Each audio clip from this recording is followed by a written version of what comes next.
Senang sekali kami bisa hadir di tengah Bapak Ibu di acara rutin CNA setiap bulan Bincang Santai yang mengupas tuntas perihal masalah kesehatan yang terupdate tentunya bersama narasumber yang kompeten di bidangnya.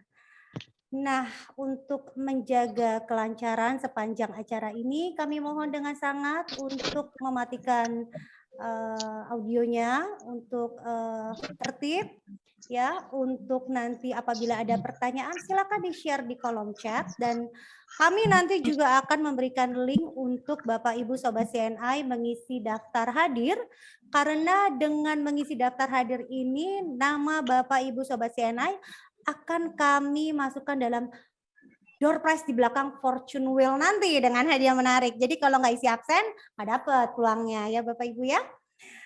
Nah, seperti yang tadi Bapak Ibu Sobat CNI sudah saksikan di layar monitor atau handphone Bapak Ibu, betapa sedih ya rasanya ya ketika kita melihat teman, saudara, kerabat, atau mungkin orang tua kita menderita yang disebut demensia Alzheimer atau biasa disebut dengan kepikunan ya, mudah lupa ya, kemudian bingung mau berbuat apa.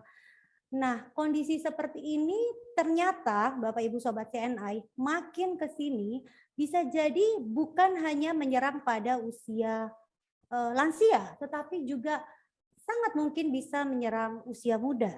Nah, apa gejalanya, bagaimana ini bisa terjadi, dan bagaimana kita bisa mencegah resiko terjangkit quote-unquote kepikunan. Sudah hadir di tengah kita seorang narasumber yang luar biasa yang pastinya sangat kompeten berbicara mengenai masalah ini, karena beliau adalah seorang juga praktisi ya di Yayasan Alzheimer Indonesia, dan kebetulan acara Bincang Santai CNI pada hari ini juga bekerja sama dengan komunitas dan Yayasan Alzheimer Indonesia. Kita beri aplaus virtual kepada Dr. Ken Lestariani Sulis atau akrab disebut dengan Dr. Kenia, Kepala Divisi Edukasi Alzheimer Indonesia. Halo Dok, selamat siang. Ini kelihatannya nggak dari Indonesia nih ya dokter ya. Dokter sekarang live streaming langsung dari Bapak Ibu Qatar. Wow, Qatar. Nah, nah baik Bapak Ibu, sebelum dokter nanti akan memulai, saya ingin sedikit membacakan atau memberitahu profil singkat Dokter Ken Lestariana Sulis atau akrab dipanggil Dokter Kenia ya dok ya? Dokter Kenia? Ya. Benar. Betul, oke. Dokter Kenia ini seorang pembicara kesehatan, Bapak Ibu, yang berdomisili di Doha, Qatar sejak tahun 2009. Jadi saat ini memang beliau sedang bersama kita langsung dari Qatar ya. Ini dek, kita nengok ini deh. Nah, Dokter Kenia lulus dari fakultas, mohon Bapak Ibu di silent dulu ya. Oke, baik, terima kasih. Dr. Kenia lulus dari Fakultas Kedokteran Universitas Indonesia pada tahun 2006, kemudian bekerja di bagian penelitian Rumah Sakit Cipto Mangunkusumo RSCM Jakarta sebagai Project Officer dari Asia Link Clinical Epidemiology and Evidence-Based Medicine Project, berkolaborasi dengan University Medical Center Utrecht, University of Malay, Kuala Lumpur, dan Fakultas Kedokteran Universitas Indonesia.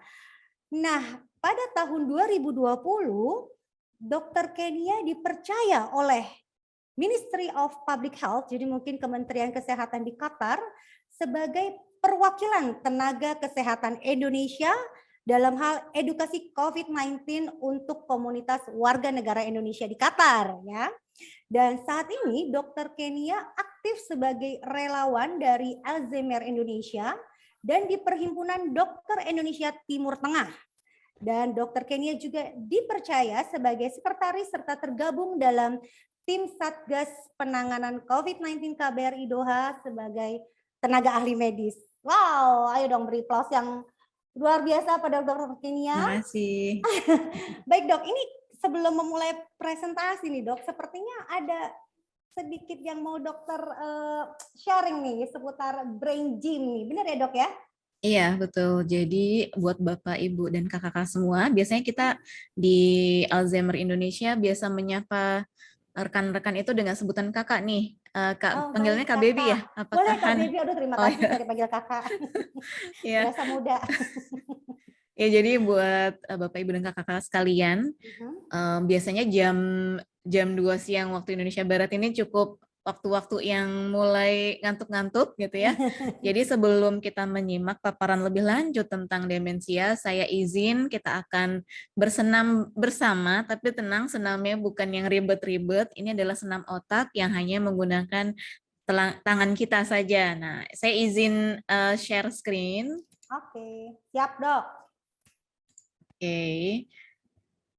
Nah, jadi Bapak, Ibu, dan kakak semua siap-siap peregangan dulu ya, gitu ya. Oke, peregangan Buat Bapak Ibu. ya boleh, terus kalau mau berdiri boleh, tapi kalau mau duduk saja juga bisa. Kita mulai senam otak kita bersama-sama.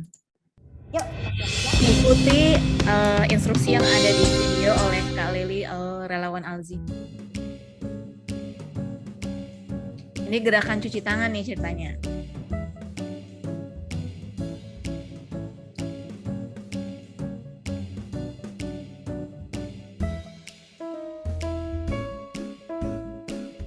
Jadi yang satu kepal, tangan sebelahnya melambai ya.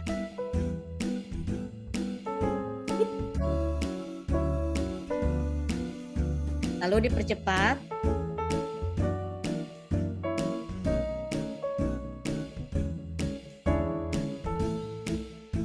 Jangan sampai salah.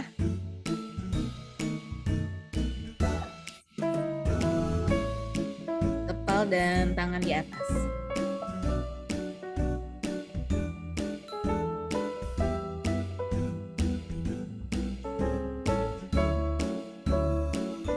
Sekarang dipercepat.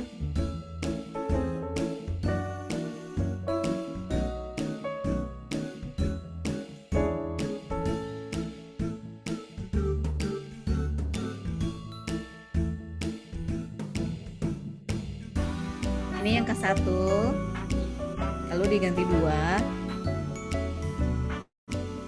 yang ke-3,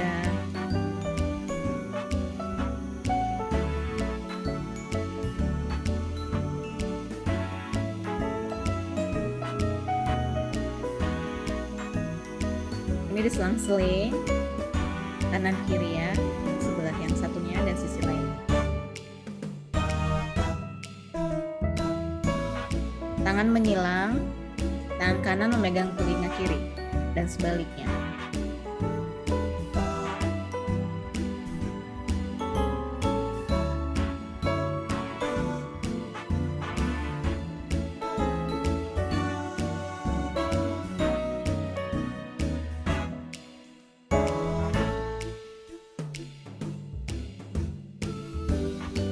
Ini gerakan telepon dan kepal.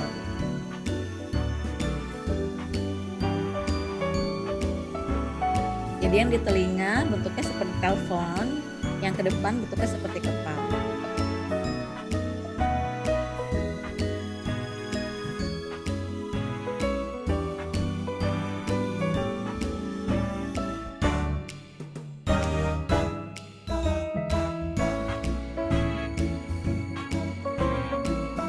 Sebelah kanan menuju ke arah menggunakan jempol, yang sisi tangan satu laginya kelingking ya. Ini sekarang cepat.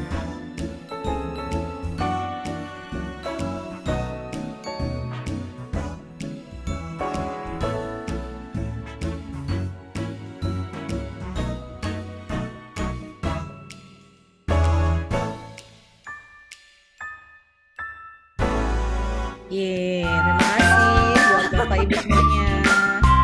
Gimana ini tadi? Gimana Kak Baby bisa? Aduh, senamnya? saya jadi takut, saya udah pikun belum ya dok?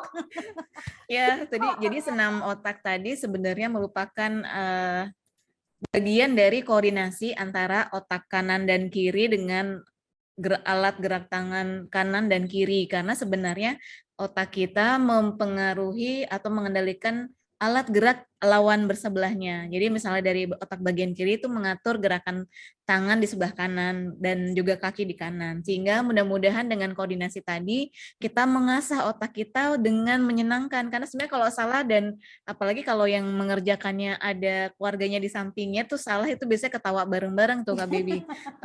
Dan tertawa itu ternyata menghasilkan endorfin yang positif yang dikeluarkan oleh otak.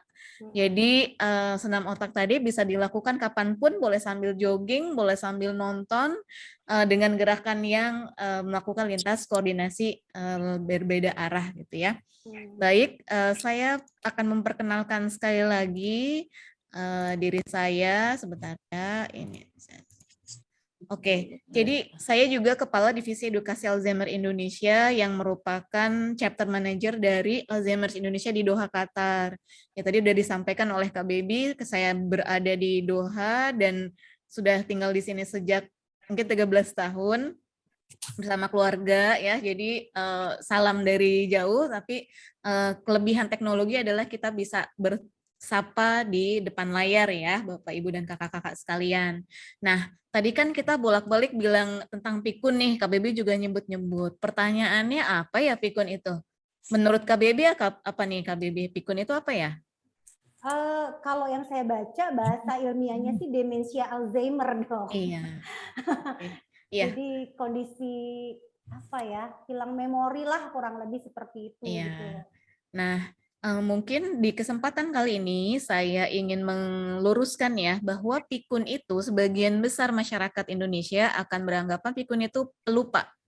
Jadi kalau lupa dikit, aduh aku udah pikun nih gitu. Nah, padahal kondisi yang akan kita bahas yang banyak terjadi di usia lansia itu adalah pikun yang bukan hanya sekedar lupa. Sayangnya belum ada istilah yang jelas dalam bahasa Indonesia, tetapi dalam bahasa medis yang seperti disampaikan oleh Kak Baby, kondisi yang dialami oleh lansia tersebut adalah kondisi demensia. Dan demensia bukan hanya sekedar lupa. Kita bahas apa sih itu demensia. Demensia adalah terjadinya penurunan fungsi otak, di mana otak itu punya banyak sekali fungsi, tidak hanya mengingat, tapi juga ada mengatur emosi, pengambilan keputusan, komunikasi, serta fungsi lainnya, bahkan bergerak dan melakukan aktivitas itu pun juga menggunakan otak kita. Nah, ketika terganggu dan sampai menghambat aktivitas seseorang dalam kesehariannya, itulah yang disebut demensia. Jadi misalnya ada contoh, ada orang nih suka lupa mulu nih menaruh kunci, misalnya naruh kunci mobil misalnya ya, atau motor. Nah, apakah orang tersebut terkena demensia? Belum tentu. Kenapa? Karena demensia harus ada lebih dari fungsi yang terganggu, bukan hanya daya ingat. Jadi ada daya emosi tadi, pengaturan emosi, pengambilan keputusan, komunikasinya terganggu. Terus kira-kira sampai mengganggu nggak aktivitas sehari-hari yang tadinya ibu rumah tangga berfungsi sebagai sehari-hari memasak dan sebagainya, ini jadi nggak bisa. Atau yang tadi bekerja di kantor juga jadi terhambat pekerjaannya, bahkan sampai dipecat misalnya. Kondisi-kondisi tersebut yang sangat mengganggu baru dikenal dengan istilah demensia. Jadi demensia pada intinya adalah penurunan fungsi otak, ya, yang sampai mengganggu sehari-hari, dan fungsi otak ada banyak. Nah, sekarang ternyata penyebab dari kondisi penurunan fungsi otak ini nggak cuman Alzheimer. Ya, kita lihat di sini Alzheimer ini memang paling tinggi, nomor 1, dan paling banyak menghasilkan kondisi demensia. Tetapi juga ada namanya demensia vaskuler, demensia Lewy body, dan demensia frontotemporal, dan ada beberapa kondisi lainnya dengan presentasi yang tidak terlalu banyak juga mengakibatkan demensia. Jadi demensia atau bahasa Indonesia gampang dikenal dengan istilah kepikunan tuh bukan hanya disebabkan Alzheimer, ya. Kalau di Indonesia bagaimana kondisinya? Di dunia sendiri, setiap 3 detik ada 1 orang yang terdiagnosis demensia atau mengalami demensia. Jadi itu setiap 3 detik ya. Jadi ini setiap saya ngomong dari tadi udah berapa detik nih Kak Baby? Itu banyak orang mengalami demensia dan itu data di dunia. Sedangkan di Indonesia berdasarkan dari laporan World Alzheimer's Report ADI, Alzheimer's Disease International di tahun 2016, diduga diestimasi orang dengan demensia di Indonesia itu ada 1,2 juta ya. Namun angka ini bisa jadi tidak menggambarkan angka yang sebenarnya. Kenapa? Karena masih maraknya stigma atau pandangan negatif terhadap kondisi demensia atau kepikunan. Banyak yang bilang, ah wajar namanya juga udah tua. Akhirnya tidak diperiksakan. Ketika tidak diperiksa hanya di rumah, maka orang-orang yang mengalami demensi yang di rumah saja yang tidak diperiksa tersebut tidak terdata. Jadi jumlah 1,2 juta tahun yang ada di laporan ini sebenarnya bisa jadi lebih banyak aslinya. Dan akan meningkat, ya, meningkatnya berapa banyak ini hanya prediksi, dan perlu Bapak, Ibu, Kakak sekalian ketahui bahwa dengan adanya pandemi, terinfeksi COVID, juga sedentary lifestyle, di mana dengan pandemi memicu semua serba digital, hanya duduk saja, ya kayak gini ya, kita ngikutin seminar aja udah bisa duduk manis, tanpa melakukan apapun di rumah. Sedangkan kalau dulu untuk belajar sesuatu, kita harus pergi dulu, naik kendaraan umum, terus jalan kaki, dan sebagainya. Bahkan sekarang dengan adanya kecanggihan teknologi, beli makan minum, bahkan juga mencari nafkah bisa semua dilakukan dengan jempol ya. Jadi cuma klik klik klik gitu ya, sudah datang sendiri makanannya. Yang menjadi concern bersama adalah perawatan demensia berdasarkan data yang ada itu sangat tinggi. Mulai dari merawat kontrol-kontrol ke dokternya, atau mungkin mencari orang yang bisa menjaganya di rumah gitu ya. Nah, sekarang kita bahas penyebab terbanyak dari demensia, yaitu kondisi penyakit Alzheimer atau demensia Alzheimer. Seperti apa saja tanda gejalanya? Gejala dari demensia, kita simak video berikut ini. Tahukah Anda apa itu Alzheimer? Alzheimer adalah gangguan penurunan fungsi otak yang mempengaruhi daya ingat, emosi, perilaku, dan fungsi otak lainnya. 1 dari 10 orang yang berusia di atas 65 tahun mengidap Alzheimer. Setiap 3 detik, ada 1 orang terdiagnosa Alzheimer di dunia. Alzheimer belum bisa disembuhkan. Obat yang ada hanya untuk memperlambat progresivitas dan mengatasi gejala Alzheimer. Kurangilah risiko terkena Alzheimer. Kenali 10 gejala umum penyakit Alzheimer. Gangguan daya ingat. Pak, anak-anak nanti jadi pulang kan? Jadi, Pak, anak-anak jadi pulang kan ya? kok tanya lagi? Kan barusan sudah dijawab, Bu. Sering lupa akan kejadian yang baru saja terjadi, menceritakan dan menanyakan hal yang sama berulang-ulang, lupa akan satu hal dalam frekuensi yang terlalu sering. Sulit fokus.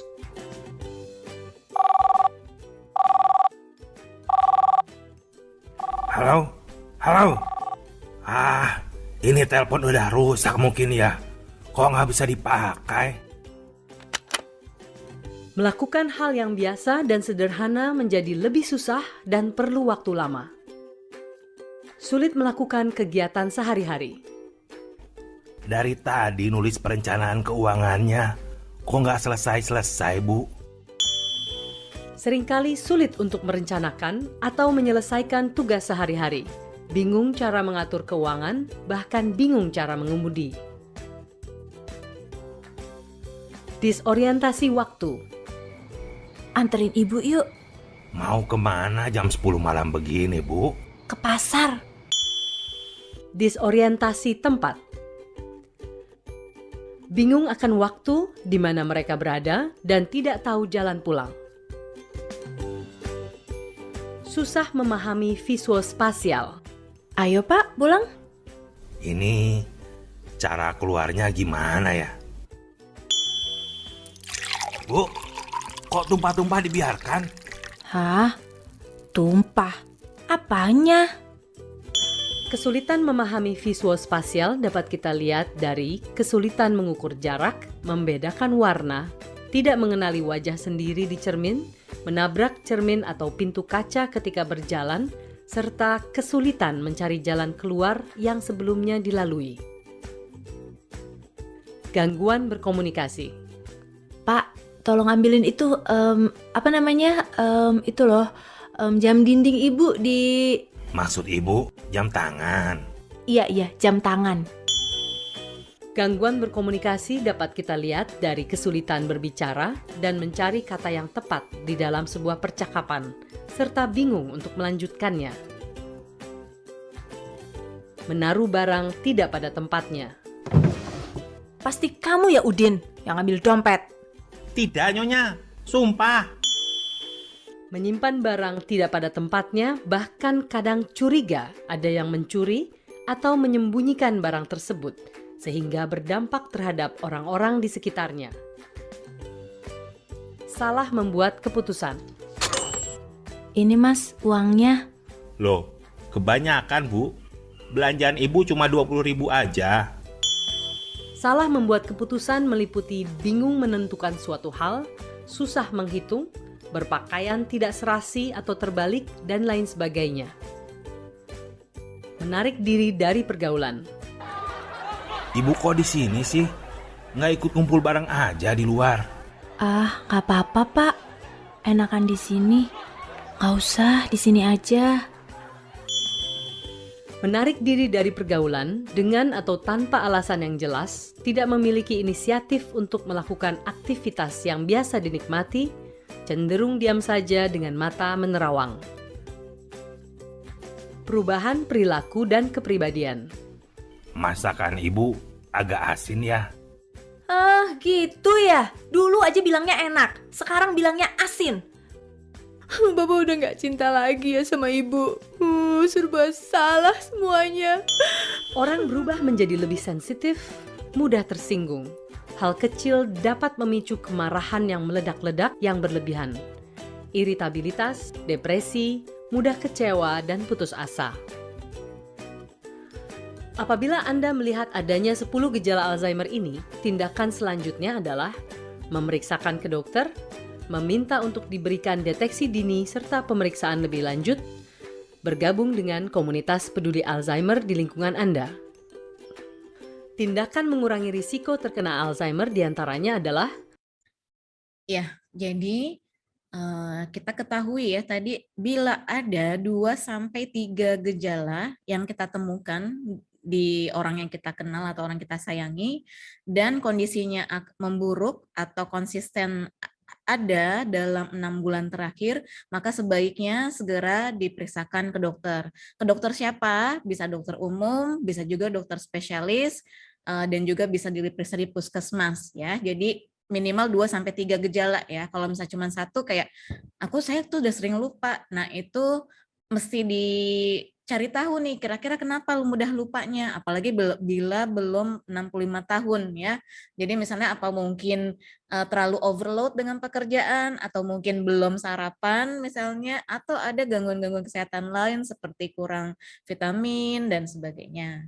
Nah, sekarang saya ingin menjelaskan bahwa kalau kita melihat video tadi sebenarnya kita juga punya perbandingan ya. Ada banyak lansia yang berusia 65 tahun ke atas dan masih produktif aktif, masih bekerja, masih bisa berkarya. Jadi sebenarnya bagian dari demensia ini bukanlah bagian normal penuaan.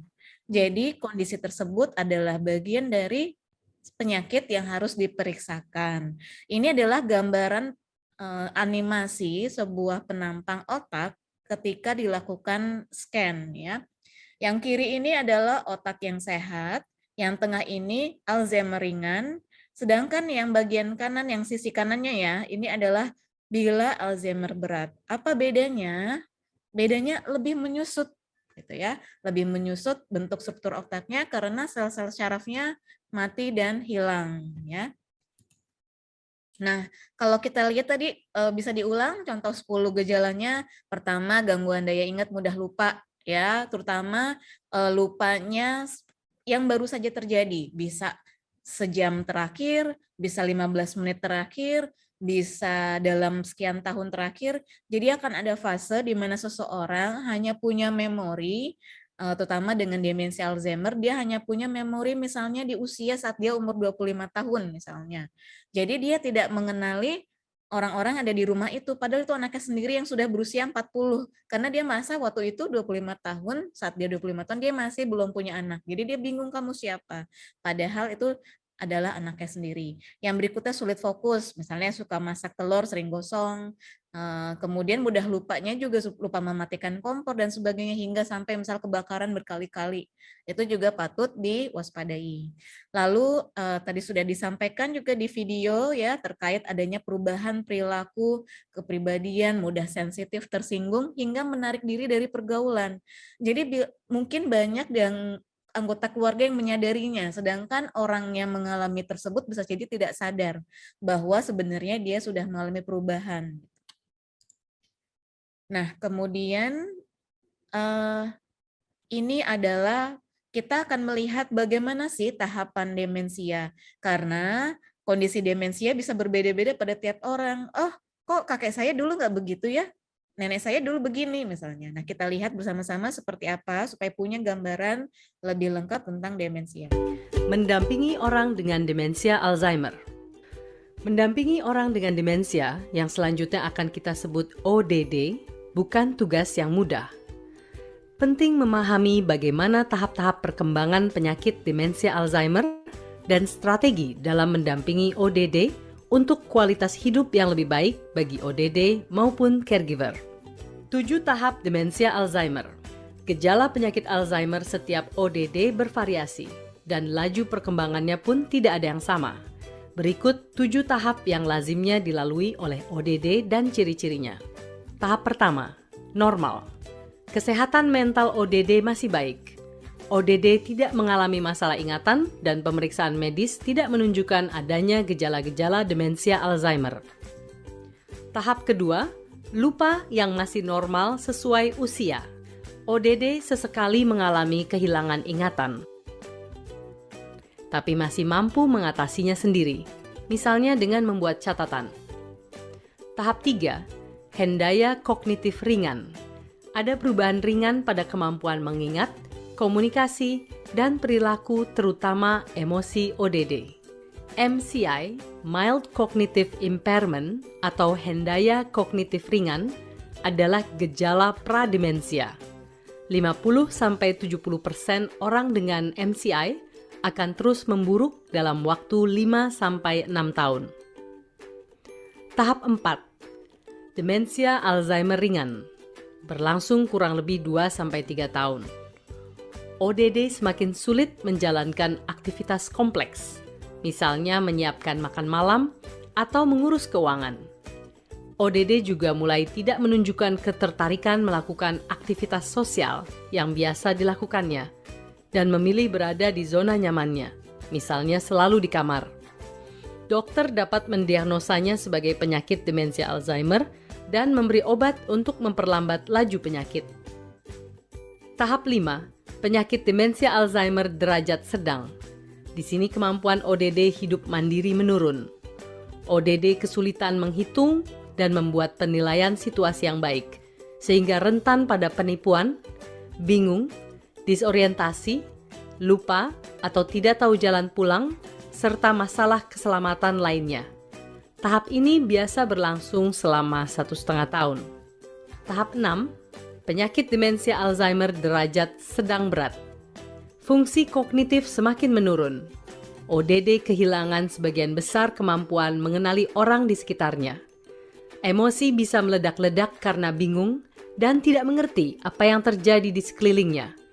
Durasi tahap ini biasanya sekitar 2,5 tahun atau lebih. Tahap 7 atau tahap akhir. Penyakit demensia Alzheimer derajat sangat berat. ODD selalu perlu pendamping untuk aktivitas sehari-hari dan menjadi seperti bayi kembali. ODD masih dapat mendengar dan mengerti apa yang dikatakan orang, tetapi hampir tidak bisa lagi merespon maupun mengenali keluarga dan sekitarnya.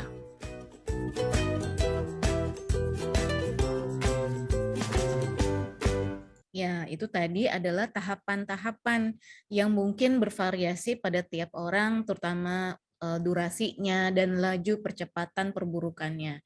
Jadi ada perlu mempersiapkan bila kita memiliki kerabat dengan demensia atau kerabat yang merawat orang dengan demensia, support system itu sangat dibutuhkan.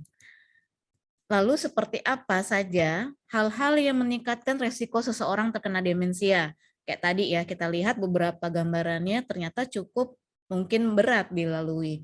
Nah, ada beberapa kondisi kalau misalnya Bapak, Ibu, dan kakak-kakak sekalian sempat hadir lebih awal, panitia sempat memutarkan 12 faktor risiko terjadinya demensia. Yang pertama kita bahas, yaitu minimnya aktivitas fisik. Jadi mager itu ternyata ya, walaupun pandemi menuntut kita ini ya, jarang keluar, harus di rumah saja, tapi ini sudah mulai ada perubahan dengan pelonggaran pembatasan, maka manfaatkanlah dengan banyak beraktivitas fisik. Bahkan kalau bisa ya, walaupun misalnya mungkin gampang ya mesen apa deh ya, belanja cuman bisa pakai semua serba online, usahain aja. Jadi kalau bisa beli di warung yang jalan kaki, belilah gitu ya, belilah sesuatu itu, dicari yang ada aktivitas fisiknya. Karena apa? Karena minim aktivitas fisik meningkatkan risiko seseorang terkena demensia.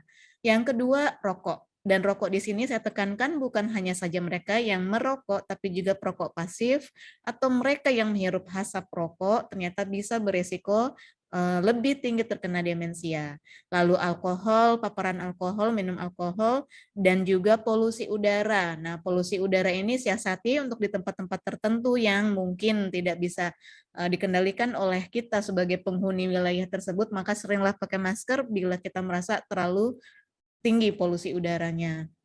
Yang berikutnya adalah riwayat cedera kepala. Misalnya pernah jatuh, pernah kecelakaan, mereka ini juga berisiko lebih tinggi terkena demensia. Lalu dilanjutkan juga jarang bersosialisasi. Jadi yang yang sukanya jarang suka gaul, nah ini mungkin perlu mengubah, coba cari interaksi dengan teman-teman yang mungkin dirasa nyaman, karena ternyata dengan bersosialisasi, berinteraksi secara berbicara, ngobrol, itu melatih fungsi kognitif otak kita jadi belajar untuk, oh pilihan kata apa nih gitu ya, walaupun sudah semakin lanjut usianya, teman-temannya sudah terbatas, tapi carilah komunitas supaya tetap ada aktivitas sosialnya. Yang berikutnya adalah kurangnya edukasi. Jadi berdasarkan beberapa penelitian, ternyata seseorang dengan pendidikan rendah lebih tinggi resiko terkena demensia. Bisa jadi banyak faktor selain mungkin faktor nutrisi dan juga bagaimana penggunaan fungsi otaknya sehari-hari. Lalu yang berikutnya kondisi penyakit yang sebenarnya bisa kita modifikasi nih Bapak, Ibu, dan kakak sekalian, yaitu obesitas, kemudian hipertensi, diabetes, depresi, dan gangguan pendengaran. Jadi semua kondisi yang bisa diubah ini, obesitas, hipertensi, diabetes, depresi, dan gangguan pendengaran, saat ini kemajuan teknologi kedokteran sudah dapat mencari solusi atau tata laksana untuk kondisi-kondisi tersebut. Jadi jangan dibiarkan berlama-lama. Yang mau merasa obesitas dengan BMI-nya lebih dari 29,9 tahun 30, maka usahakan diturunkan hingga mendekati berat badan ideal. Lalu bagaimana supaya terhindar nih? Tadi sudah tahu 12 faktor resikonya, maka usahakan tidak memiliki faktor resiko tadi. Selain itu dengan apa? Dengan melakukan pola hidup bersih dan sehat, diantaranya cerdik, yaitu gerakan hidup sehat yang digalakkan oleh Kementerian Kesehatan Indonesia, cek kesehatan rutin yang berkala. Kalau punya hipertensi, diobatin, dikendalikan dengan minum obat antihipertensi maupun tata laksana lain ya, dengan dijaga makanannya, terus mungkin olahraga yang teratur. Lalu berikutnya adalah enyahkan asap rokok ya, cerdik. Rutin olahraga atau aktivitas fisik minimal 30 menit sehari. Lalu D, diet seimbang bergizi. Kemudian I, istirahat cukup. Dan K, kelola stres gitu. Nah, selain itu juga tambahan lagi untuk mencegah demensia adalah perlunya aktivitas sosial dan juga stimulasi kognitif otak. Dengan cara apa? Dengan cara melakukan aktivitas bermakna, terutama buat mereka yang berusia mungkin sudah pensiun, Anda dapat banyak melakukan kegiatan-kegiatan positif bermakna lainnya di rumah. Sekarang lagi ini nih ngetren ya, berkebun, kemudian membaca mungkin kalau misal sulit kan jadi malas baca di handphone karena terlalu kecil tulisannya, silahkan langganan buku, beli buku, atau mungkin ke perpustakaan dan sebagainya. Memasak bersama juga bagian dari aktivitas bermakna yang dapat mengasah otak kita. Lalu boleh juga ya bermain bareng keluarga, video call dengan cucu, hingga melakukan hobi-hobi yang produktif. Selanjutnya, sekarang kita akan membahas nih, kenapa ya kita harus tahu tentang demensia. Karena ternyata demensia memiliki dampak yang cukup berat. Pertama, pada orang yang mengalaminya. Kita menyebutnya orang dengan demensia. Apa saja? Dia menjadi tidak mandiri, ada rasa bersalah, mungkin merepotkan keluarga, lalu dia bingung mau kontak sosial atau melakukan interaksi, dia bingung mau bahas apa karena kesulitan mencari kata akibat gangguan komunikasi yang dialami otaknya. Kemudian sulit untuk mengambil keputusan, kadang kalau transfer ke ATM gitu ya, itu udah salah-salah, malah sering lupa mengambil kartunya atau lupa mengambil uangnya. Kemudian berikutnya mulai tidak mampu menjaga diri sendiri dan mungkin orang dengan demensia itu menyadari hal tersebut sehingga sering merasa ada apa nih dengan saya gitu. Bagaimana dengan keluarganya? Tentu saja bisa jadi keluarga juga sudah cukup aware bahwa ada perubahan nih terhadap keluarganya yang mengalami demensia. Mulai tadi masih ingat tentang dirinya, jadi lupa terhadap kondisi, oh saya sama siapa, padahal dia adalah anaknya. Jadi rasa kehilangan ayah atau orang tua gitu ya. Kenapa? Walaupun masih ada secara fisik, tapi bisa jadi sudah hilang jati dirinya karena dia sudah lupa banyak hal pengalaman dalam hidupnya. Bahkan lupa identitasnya. Yang berikutnya, bagi keluarga karena harus selalu mendampingi keluarga dengan demensia, jadi bisa jadi hilang pekerjaan. Atau orang dengan demensia tersebut jadi dipecat dari pekerjaannya, akibatnya terjadi perubahan peran di mana yang tadinya istri yang tidak mencari nafkah kali ini harus berganti menjadi tulang punggung atau mungkin anaknya. Yang berikutnya adalah tentu saja perubahan dinamika mempengaruhi ekonomi dan sebagainya akan membuat perubahan di hubungan keluarga. Jadi Bapak, Ibu, dan kakak-kakak, ternyata tidak sedikit keluarga yang jadi retak karena adanya demensia di dalam rumahnya. Kenapa? Tadi kita lihat di video ada orang dengan demensia yang gejalanya itu mudah curiga. Jadi nuduh-nuduh anggota keluarganya sendiri.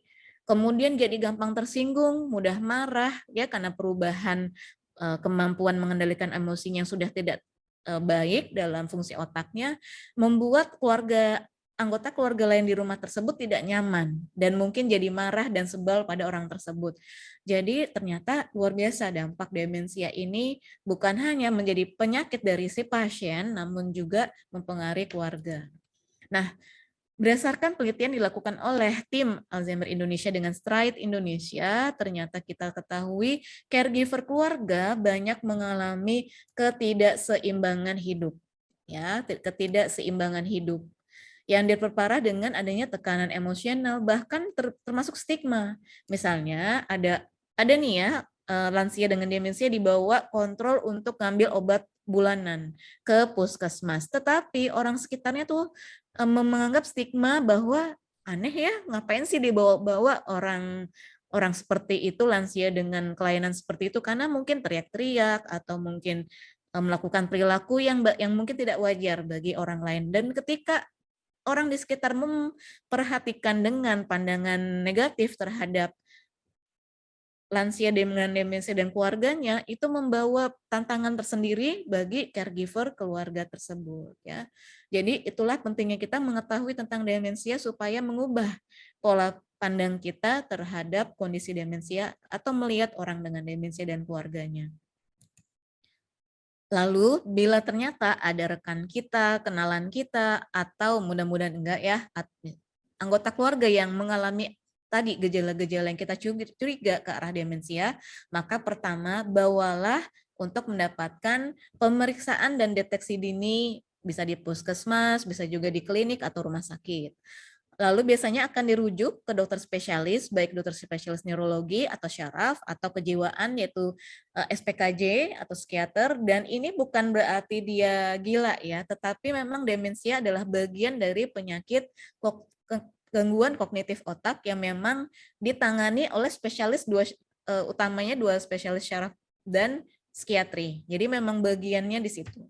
Sedangkan kalau geriatri adalah spesialis penyakit dalam yang fokus kepada lansia, karena tentu saja biasanya lansia memiliki beberapa penyakit bukan cuma satu. Jadi perlu penanganan yang lebih komprehensif.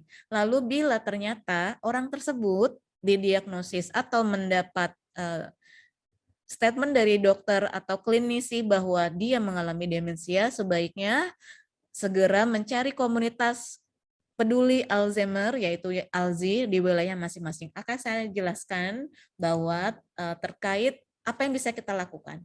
Misalnya, contoh ada orang yang merasa saya tidak punya keluarga dengan demensia, gitu. Alhamdulillah atau syukurnya.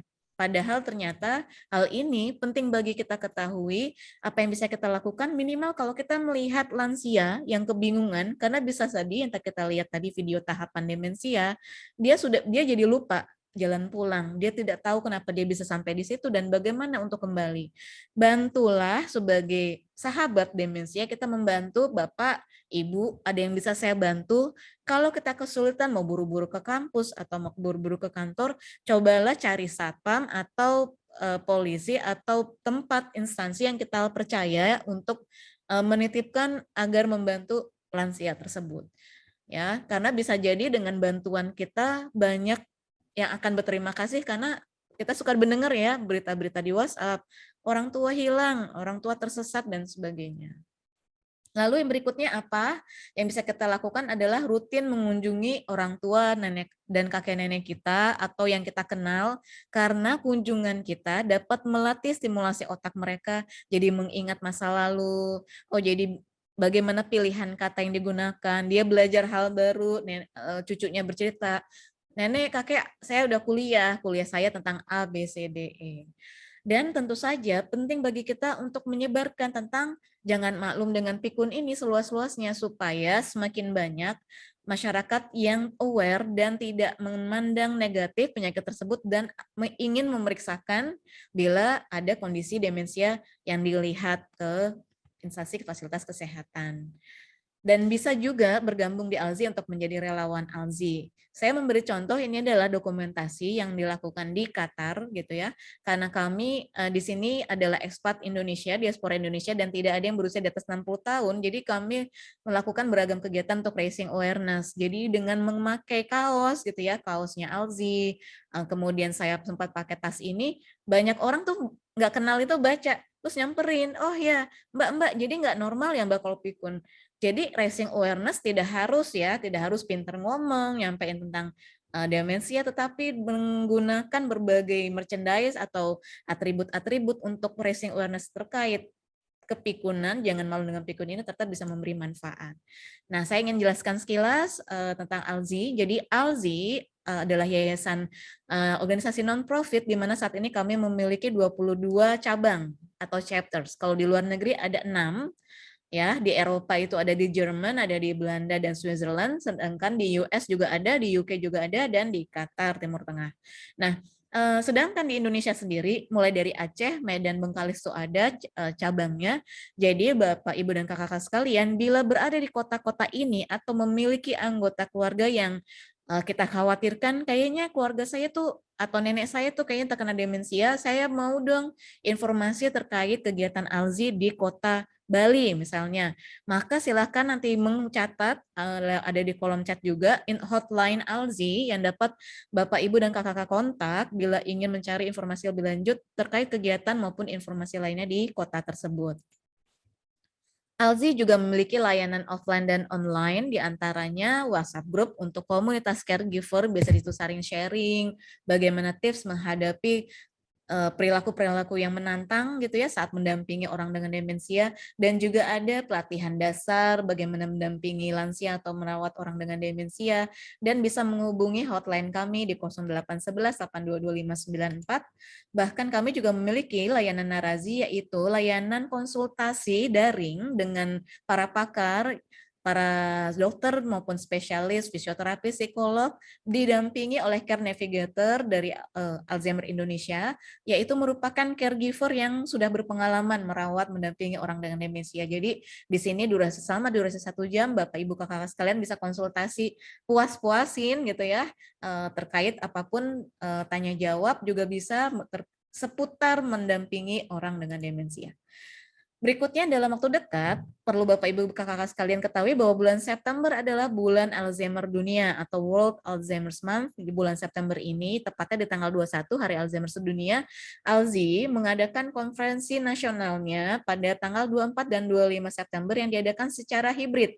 Jadi kalau datang langsung, bagi yang berada di Jakarta, silahkan bila ingin mengetahui lebih lanjut, itu dapat menghadir langsung di Universitas Atmajaya Jakarta dan juga bisa hadir online gitu.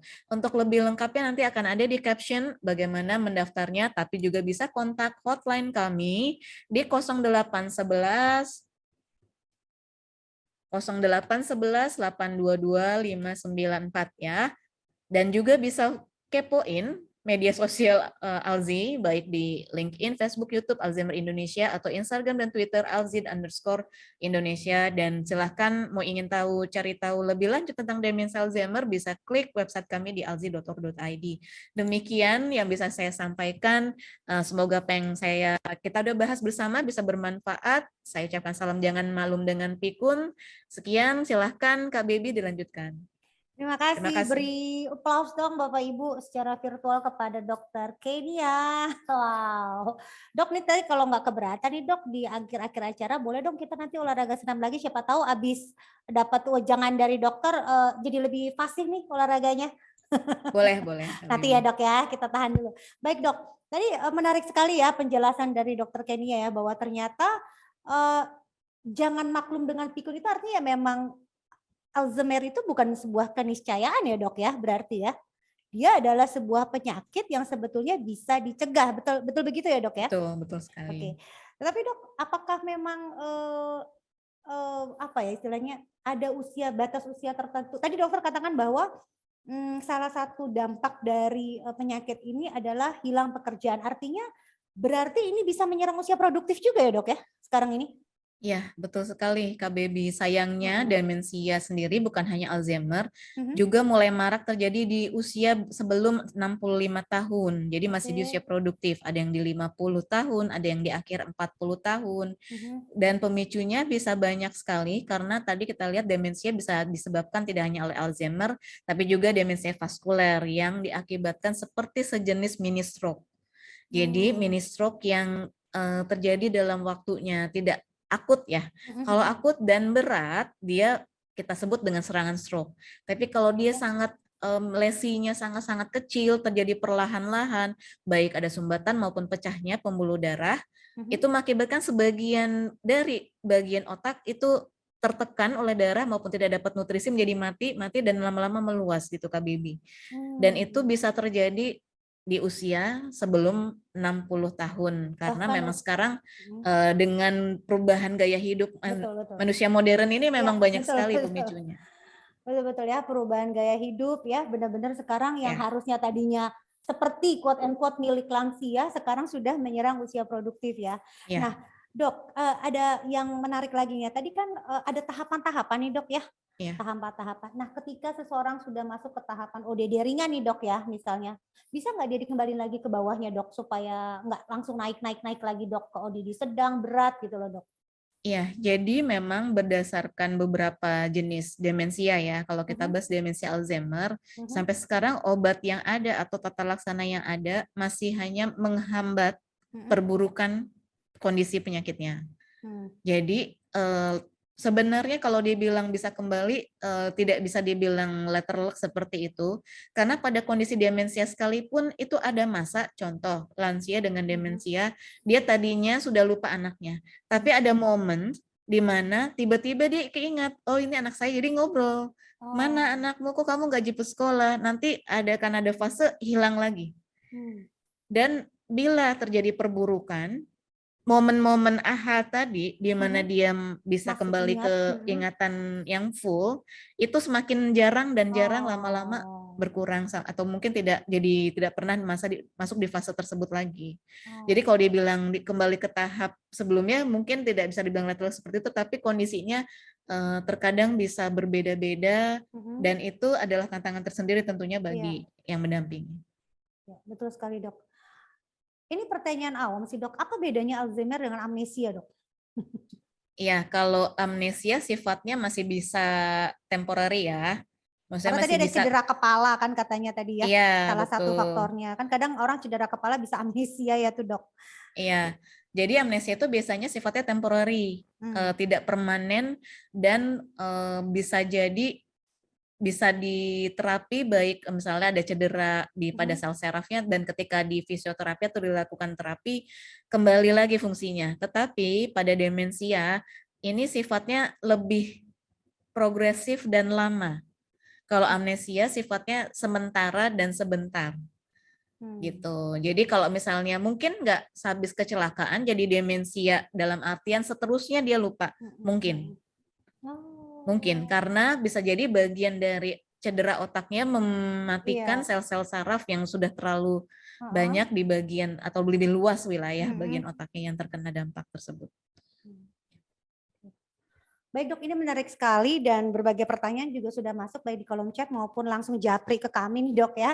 Kita tahan dulu sebentar ya dok ya, saya mau undang satu narasumber lagi dari CNI yang akan sedikit memaparkan mengenai beberapa sharing apa yang bisa CNI apa ya istilahnya bisa CNI bantu untuk mengurangi atau untuk mengatasi penyakit demensia Alzheimer. Silakan Sis Jin Kurnia.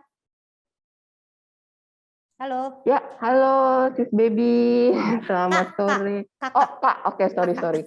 Kak ya, baik. Kita lagi Kita hari ini berarti manggil saya Kak juga dong. Kak Jen. Kak Jen, apa nih yang bisa Kak Jen sharingkan nih di siang hari ini?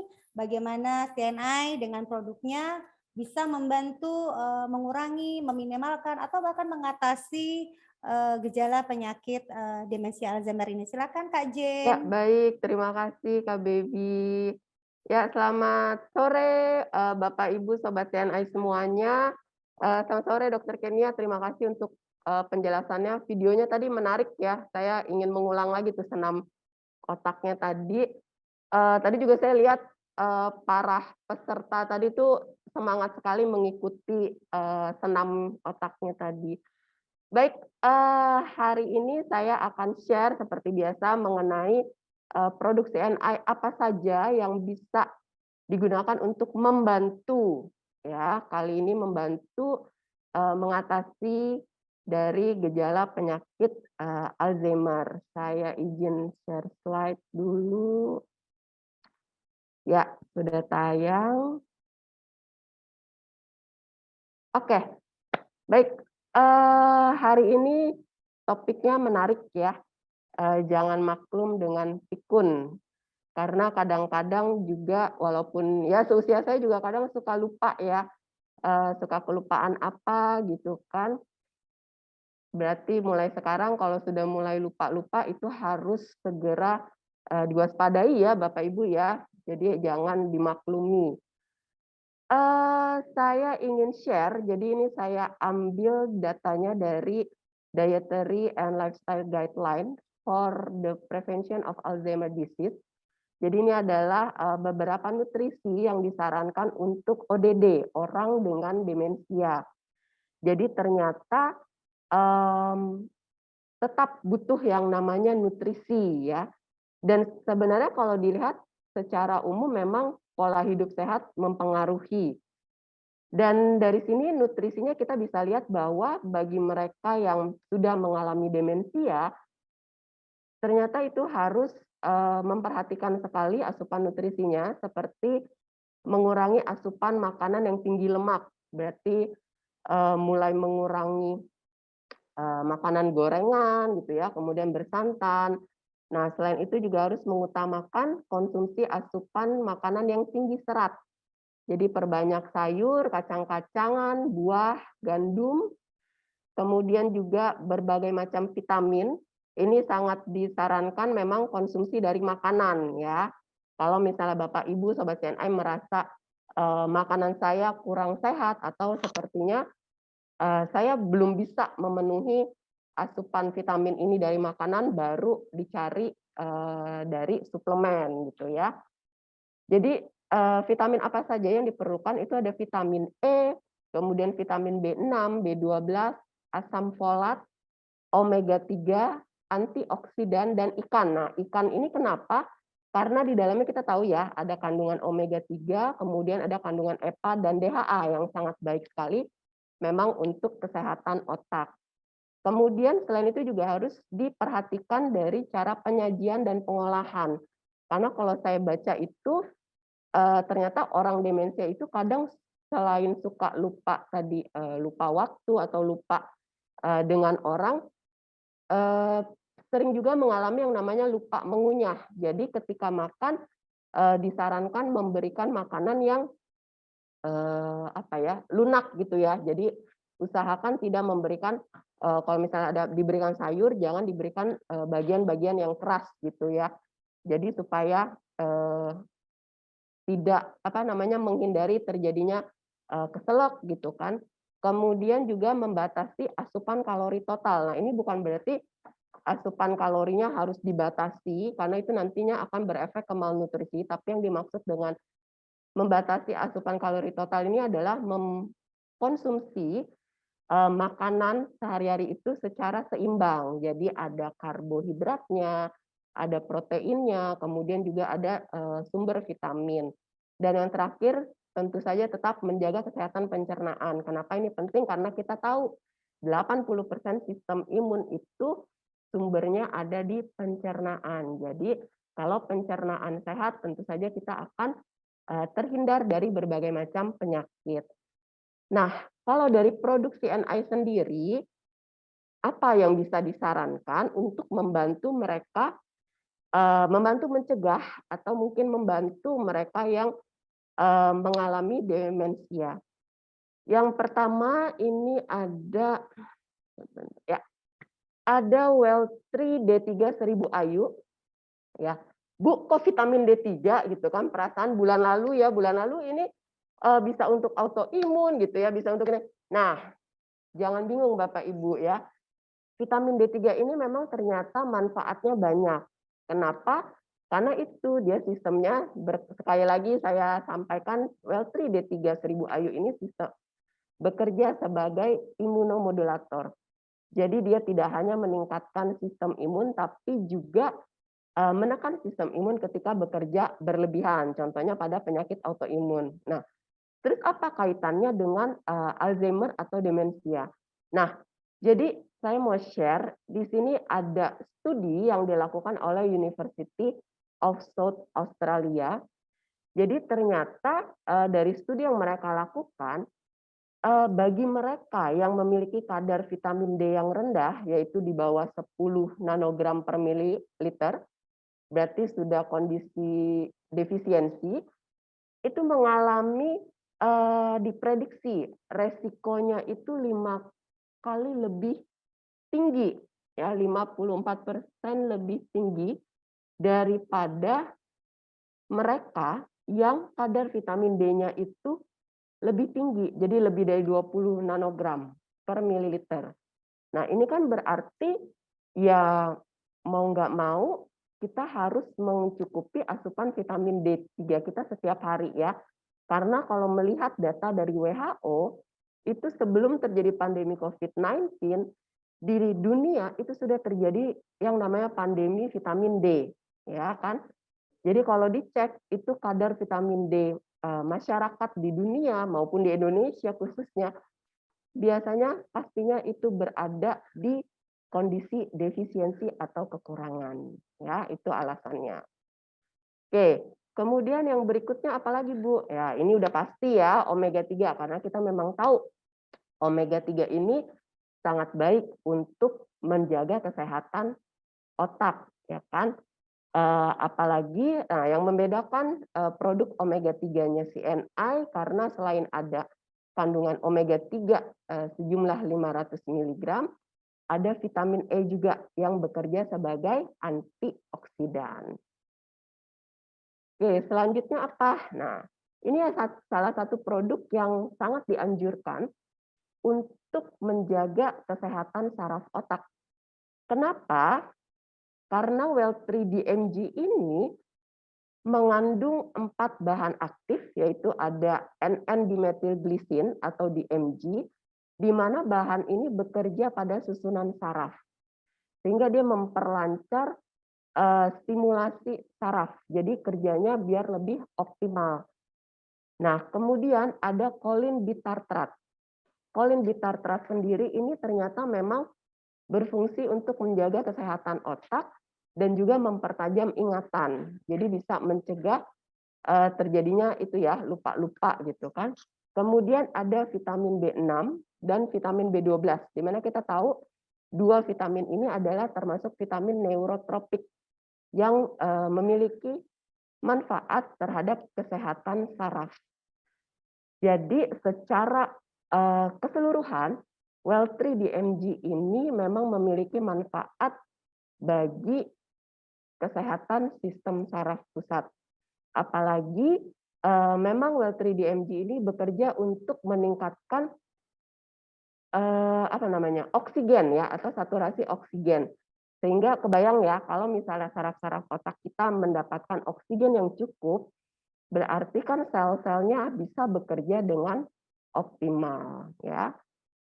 Oke, nah ini keunggulan dari Well3-DMG. Jadi karena dia bentuknya spray, itu digunakannya cukup disemprot saja 3 kali spray di bawah lidah, sehingga karena bentuknya cair ya, jadi penyerapannya juga lebih cepat dan lebih tinggi di dalam tubuh, sehingga karena tidak melalui yang namanya metabolisme di dalam saluran pencernaan.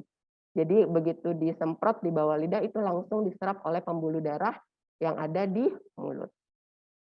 Ya, seperti biasa sebagai slide penutup saya, ini adalah promo yang bisa dibeli oleh para Bapak, Ibu, dan Sobat CNI semuanya yang mengikuti acara Bincang Santai sore hari ini. Jadi ada 2 promo yang berlaku mulai pukul 4 sampai jam 7 malam waktu Indonesia Barat nanti. Yaitu promo yang pertama adalah pembelian 1 CNI Omega 3 dan 1 Well3D3 1000 IU ini akan mendapatkan 1 produk Well3 C500 Extra dan 1 Well3D3 1000 IU. Kemudian promo yang berikutnya adalah pembelian 1 Well3-DMG disertai dengan 1 Well3D3 1000 IU akan mendapatkan 1 Well3 C500 Extra dan 1 CNI Sun Chlorella 150 tablet. Jadi jangan dilewatkan kesempatan yang ini karena maksimalnya pembelian hanya boleh 3 paket ya untuk masing-masing kode promo. Baik, itu saja sharing dari saya sore hari ini. Saya kembalikan ke Kak Baby. Makasih Kak Jen. Kak Jen. Iya. Itu gimana caranya kita konsumsi 3 produk itu dalam 1 hari untuk membantu meringankan atau mengatasi bahkan penyakit Alzheimer ini, demensia Alzheimer ini? Ya, baik. Kalau melihat dari 2 produk tadi ya, biasanya kita kalau misalnya untuk D3 itu saran konsumsinya sehari adalah 1 sampai 4 tablet ya, karena ini berfungsi sebagai suplemen. Itu diminum setelah makan. Kemudian untuk produk omega 3-nya 1 sampai 2 soft gel diminum juga setelah makan. Dan untuk Well3-DMG bisa digunakan 2 kali sehari dan sekali pakai itu 3 spray. Oke, 2 kali sehari 3 spray DMG-nya. Anytime ya? Mau sesudah Anytime. makan, sebelum makan ya? Ya, untuk DMG. Oke, baik Bapak Ibu, kakak-kakak, Sobat CNI. Jangan lupa tadi grab promonya ya, cuma sampai jam 7 malam. Dan kalau mau ada pertanyaan juga seputar produk untuk Kak Jen, boleh juga di-share di kolom chat ya, Kak Jen ya. Nah, oke, ini sekarang kita masuk ke sesi pertanyaan dulu ya. Udah banyak banget ini pertanyaan, sebentar Bapak Ibu, Kakak. Kalau untuk pertanyaan kami mohon untuk menuliskannya di kolom chat ya Bapak Ibu ya. Dan untuk pertanyaan yang serupa atau mirip kami akan menggabungkannya, atau bahkan pertanyaan yang sudah harusnya terjawab tadi ya oleh Dr. Kenia juga nanti bisa kita persingkat ya. Oke, baik. pertanyaan pertama, apakah bisa terjadi Alzheimer dini pada usia muda? Tadi sudah dijawab oleh Dokter Kania ya, Dokter Kania bahwa Ya. sangat mungkin ya dok ya, Dokter. Ya, mungkin, dan itu ada istilahnya ya, kita sebut dalam medis adalah early onset dementia atau Early young onset. onset dementia Alzheimer. Biasanya menyerang usia berapa tuh dok? Rata-rata. Yang sudah banyak kasusnya, terutama di Indonesia tuh 50-an ya. 50-an. Jadi di bawah 50-an. 50 masih aman nih. Di bawah 50 mungkin ada juga, cuman mungkin persentasinya tidak banyak. Tapi yang menjadi concern kita untuk kita sosialisasikan adalah pandemi ini men-trigger kemungkinan besar perubahan di mana jadi lebih tinggi resiko untuk ya penyintas, misalnya penyintas COVID, itu kan berarti memungkinkan banyak faktor menjadi lebih cepat bila kumpulan faktor risiko itu ada di seseorang. Belum ini ya, efek dari kaum rebahan ya dok ya. Betul sekali. Oke, yang kedua, apakah pikun sudah pasti Alzheimer? Belum tentu. Jadi ada beberapa kondisi lain dapat menyebabkan demensia, tidak hanya Alzheimer, walau Alzheimer ini yang paling sering.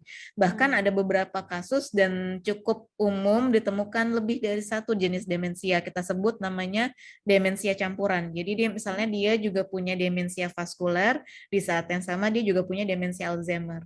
Itu biasanya yang menentukan adalah dokternya, dokter spesialis. Periksa dulu ke spesial apa? Tadi ke umum dulu. Dokter umum boleh, di puskesmas boleh. Sekarang semua puskesmas sudah dokter umumnya sudah memiliki kemampuan untuk men-screening. Jadi men-screening itu mendeteksi dini lansia-lansia atau mungkin mereka siapapun yang memiliki gejala. Jadi nanti akan ada assessment-nya. Kalau dia curiga ada demensia, biasanya baru dirujuk untuk ke spesialis untuk mencari tahu jenisnya lebih spesifik apa, karena biasanya untuk mata lebih spesifik itu perlu pemeriksaan tambahan, penunjang tambahan yang tidak ada di puskesmas pelayanannya. Ya. Jadi sekarang aksesnya begitu mudah ya Bapak Ibu ya, mudah, untuk mengetahui apakah kita atau kerabat kita sekeliling kita menderita Alzheimer. Dan pertanyaan juga nih dok dari saya, apakah harus terdiagnosis dulu baru nih bisa calling-calling ke Alzi nih dok atau enggak? Enggak, bahkan kami baru saja menerima banyak relawan lansia yang mereka mungkin pensiunan, tapi mereka ingin mencari aktivitas bermakna yang bermanfaat buat mungkin seumurannya. Jadi juga ada wadahnya untuk para lansia yang ingin mencari kegiatan positif KBB di Alzi.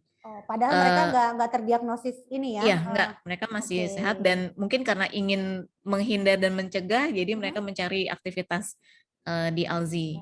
Yang nggak lansia nggak boleh nih ya dok ya?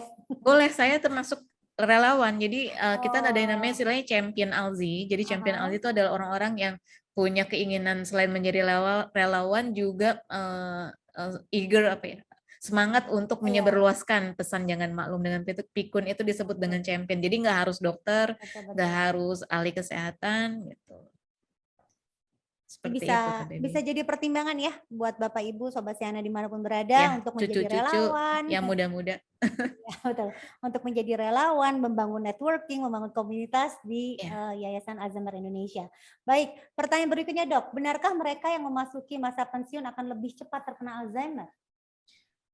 Memang jawabannya tidak selalu, tetapi di banyak lapangan, misalnya di lapangan banyak ditemukan, memang cenderung akan meningkat perburukannya tuh setelah pensiun. Mengapa? Karena rata-rata sebelum pensiun otaknya selalu dipakai untuk produktif, bekerja. Namun setelah pensiun mungkin tidak difikirkan pada saat perencanaannya ya, apa sih aktivitas bermakna saya akan saya lakukan. Jadi cenderung mungkin perubahan tersebut, kultur yang harus dihadapi, biasanya dia pergi, tiba-tiba di rumah saja, nggak pernah ketemu orang, tidak ada mungkin teman-temannya banyak yang sudah tiada atau sudah masih sibuk gitu dengan pekerjaan. Jadi multifaktor itu memicu terjadinya perburukan pasca pensiun. Untuk itu rata-rata beberapa lansia yang masih aktif produktif seperti kita lihat tokoh-tokoh seperti misalnya Prof. Emil Salim, tokoh-tokoh nasional misalnya ya, itu rata-rata setelah usia pensiun mereka masih produktif, baik itu menjadi penulis buku, menjadi pembicara, menjadi dosen tamu, walaupun sudah usia pensiun. Seperti itu KBB. Jadi tipsnya ya kalau bisa menjelang pensiun sudah rencanakan aktivitas produktif apa yang akan dilakukan, bahkan kalau perlu sudah dimulai sebelumnya, sehingga tidak sudah teradaptasi lah saat memang sudah pensiun. perencanaan ya Bapak Ibu Ya. sebelum memasuki usia pensiun, bisa baca buku, main musik, juga menjalankan bisnis juga bisa ya Dok ya? Ya, betul sekali. Hobi lama boleh Hobi ditekuni lama kembali. boleh. Bisa coba bisnis Siana ya Bapak Ibu, Kakak Siana dimanapun berada. Baik, apakah ada pengobatan untuk ODD untuk mengurangi gejalanya? Ada ya Dok ya tadi ya Dok ya? Ya, ada kita sebutnya terapi ini tata laksana, bukan hanya farmakologi, bukan hanya obat-obatan, tetapi juga non farmakologi. Untuk lebih lengkapnya sebenarnya bisa mengupas tuntas bagaimana mendampingi orang dengan demensia dengan mengikuti konferensi ALZI yang akan diadakan akhir bulan ini, Kak Baby. Ini saya Oke. izin ya Boleh. posting pendaftarannya karena memang kompleks dan perlu penjelasan lebih detail gitu ya terkait apa sih, bagaimana nih non farmakologi itu seperti apa yang bisa dilakukan keluarga, apa yang bisa dilakukan cucu, nutrisinya bagaimana. Tadi kan mungkin dari CNA memberikan info soal tips-tipsnya. Nah ini panduannya, karena bisa jadi ODD tersebut juga punya penyakit-penyakit lainnya kan. Nah nanti di konferensi tersebut juga ada pakar-pakar, narasumber profesional, juga ada mereka yang memang sudah mendampingi sudah lama bagaimana beradaptasi dan menghadapi tantangan-tantangan saat merawat, mendampingi. Tentu saja terkadang kalau periksa ke dokter, dokter hanya bisa memberikan dalam durasi 15 menit misalnya maksimal dalam ruang klinik. Tetapi keluarga yang di rumah yang merawat atau mungkin punya tetangga yang mendampingi itu tantangannya jauh lebih besar dan ya 24 jam gitu ya Kak Baby per hari. Jadi mudah-mudahan konferensi ini bisa menjawab gitu pertanyaan-pertanyaan tersebut. Ya, konferensinya diadakan di Jakarta ya Dok ya? Kalau nggak salah. Ya, di Universitas Atmajaya. Universitas Atmajaya Ya, yang lengkapnya ada di Jerman itu ya, link Dok, di ya? kolom chat, tapi kayaknya nggak bisa Oke. klik, ya langsung klik. Mungkin nanti bisa bantuan Kak Erna, mungkin bisa bantu kasih link yang langsung klik, bit.ly-nya dikasih HTTPS ya. Oke. Atau bisa juga mencari informasi segala sesuatu Oh ya, mengenai benar kesehatan di Alzheimer. hotline ALZI boleh. Boleh di hotline, boleh masuk ke sosial medianya di Ya, Instagram, bisa YouTube, nanya Facebook. DM ya. Iya, lengkap ada di semua channel sosial media ya. Silakan. Baik, kemudian pertanyaan berikutnya nih Dok ya, bagaimana tips triknya untuk membantu penderita Alzheimer supaya untuk membangun kembali memorinya Dok? Iya, jadi kita dari biasanya yang dapat dilakukan oleh yang mendampingi itu pertama kita sparkling, jadi kayak mengingatkan kembali dengan beberapa metode, baik itu menunjukkan foto, menunjukkan video-video lama, misalnya orang dengan demensianya lupa, kita bisa cerita ulang, ayah atau nek, ini nenek yang ini dengan kakek waktu masih ada gitu. Di rumah yang lama, sekarang kita di rumah baru. Misalnya seperti itu ya Kak Bibi. Bisa juga, jadi bisa mengingat kembali, atau yang kedua menciptakan kenangan baru. Yang ini yang penting. Seringkali keluarga itu merasa kayak putus asa. Ya, gimana nih, ini kan belum ada obat untuk menghentikannya gitu ya. Yang bisa dilakukan adalah menciptakan. Maka banyak rekan-rekan caregiver yang saya kenal itu sangat ketika orang tua atau ibunya ini yang kebetulan sedang aha moment, itu dia ciptakan banyak kenangan baru. Mama karena ingat terhadap dirinya yang anaknya, mama ayo kita selfie bareng, mama ayo kita misal tiktokan, mama ayo kita nonton bareng. Momen-momen itu kadang dia rekam. Kenapa? Untuk mengingatkan ibunya kembali saat ibunya nanti mungkin bisa jadi lupa gitu. Jadi kita sebutnya sparkling the memories. Jadi baik itu mengingat kembali maupun menciptakan memori baru bermakna lainnya. Seperti itu Kak Baby. Jadi kita kayak rewire the brain gitu ya. Dikoneksi-koneksiin lagi, dan memang butuh kesabaran dan pendampingan yang lembut ya dari keluarga. Iya, Bapak Ibu bisa manfaatkan TikTok loh ya untuk ngajak kerabatnya gitu ya untuk main-main TikTok gitu ya untuk sekedar. Karena kan tadi kan seperti Dokter Kenia bilang tertawa itu juga bisa ini ya. Dok ya, membantu memberikan hormon positif di otak, dan itu dampaknya bagus ke otak dan organ lain. Ajak mereka tertawa, rekam, lalu kasih lihat lagi ke mereka untuk menciptakan memori baru ya Dok ya. Iya.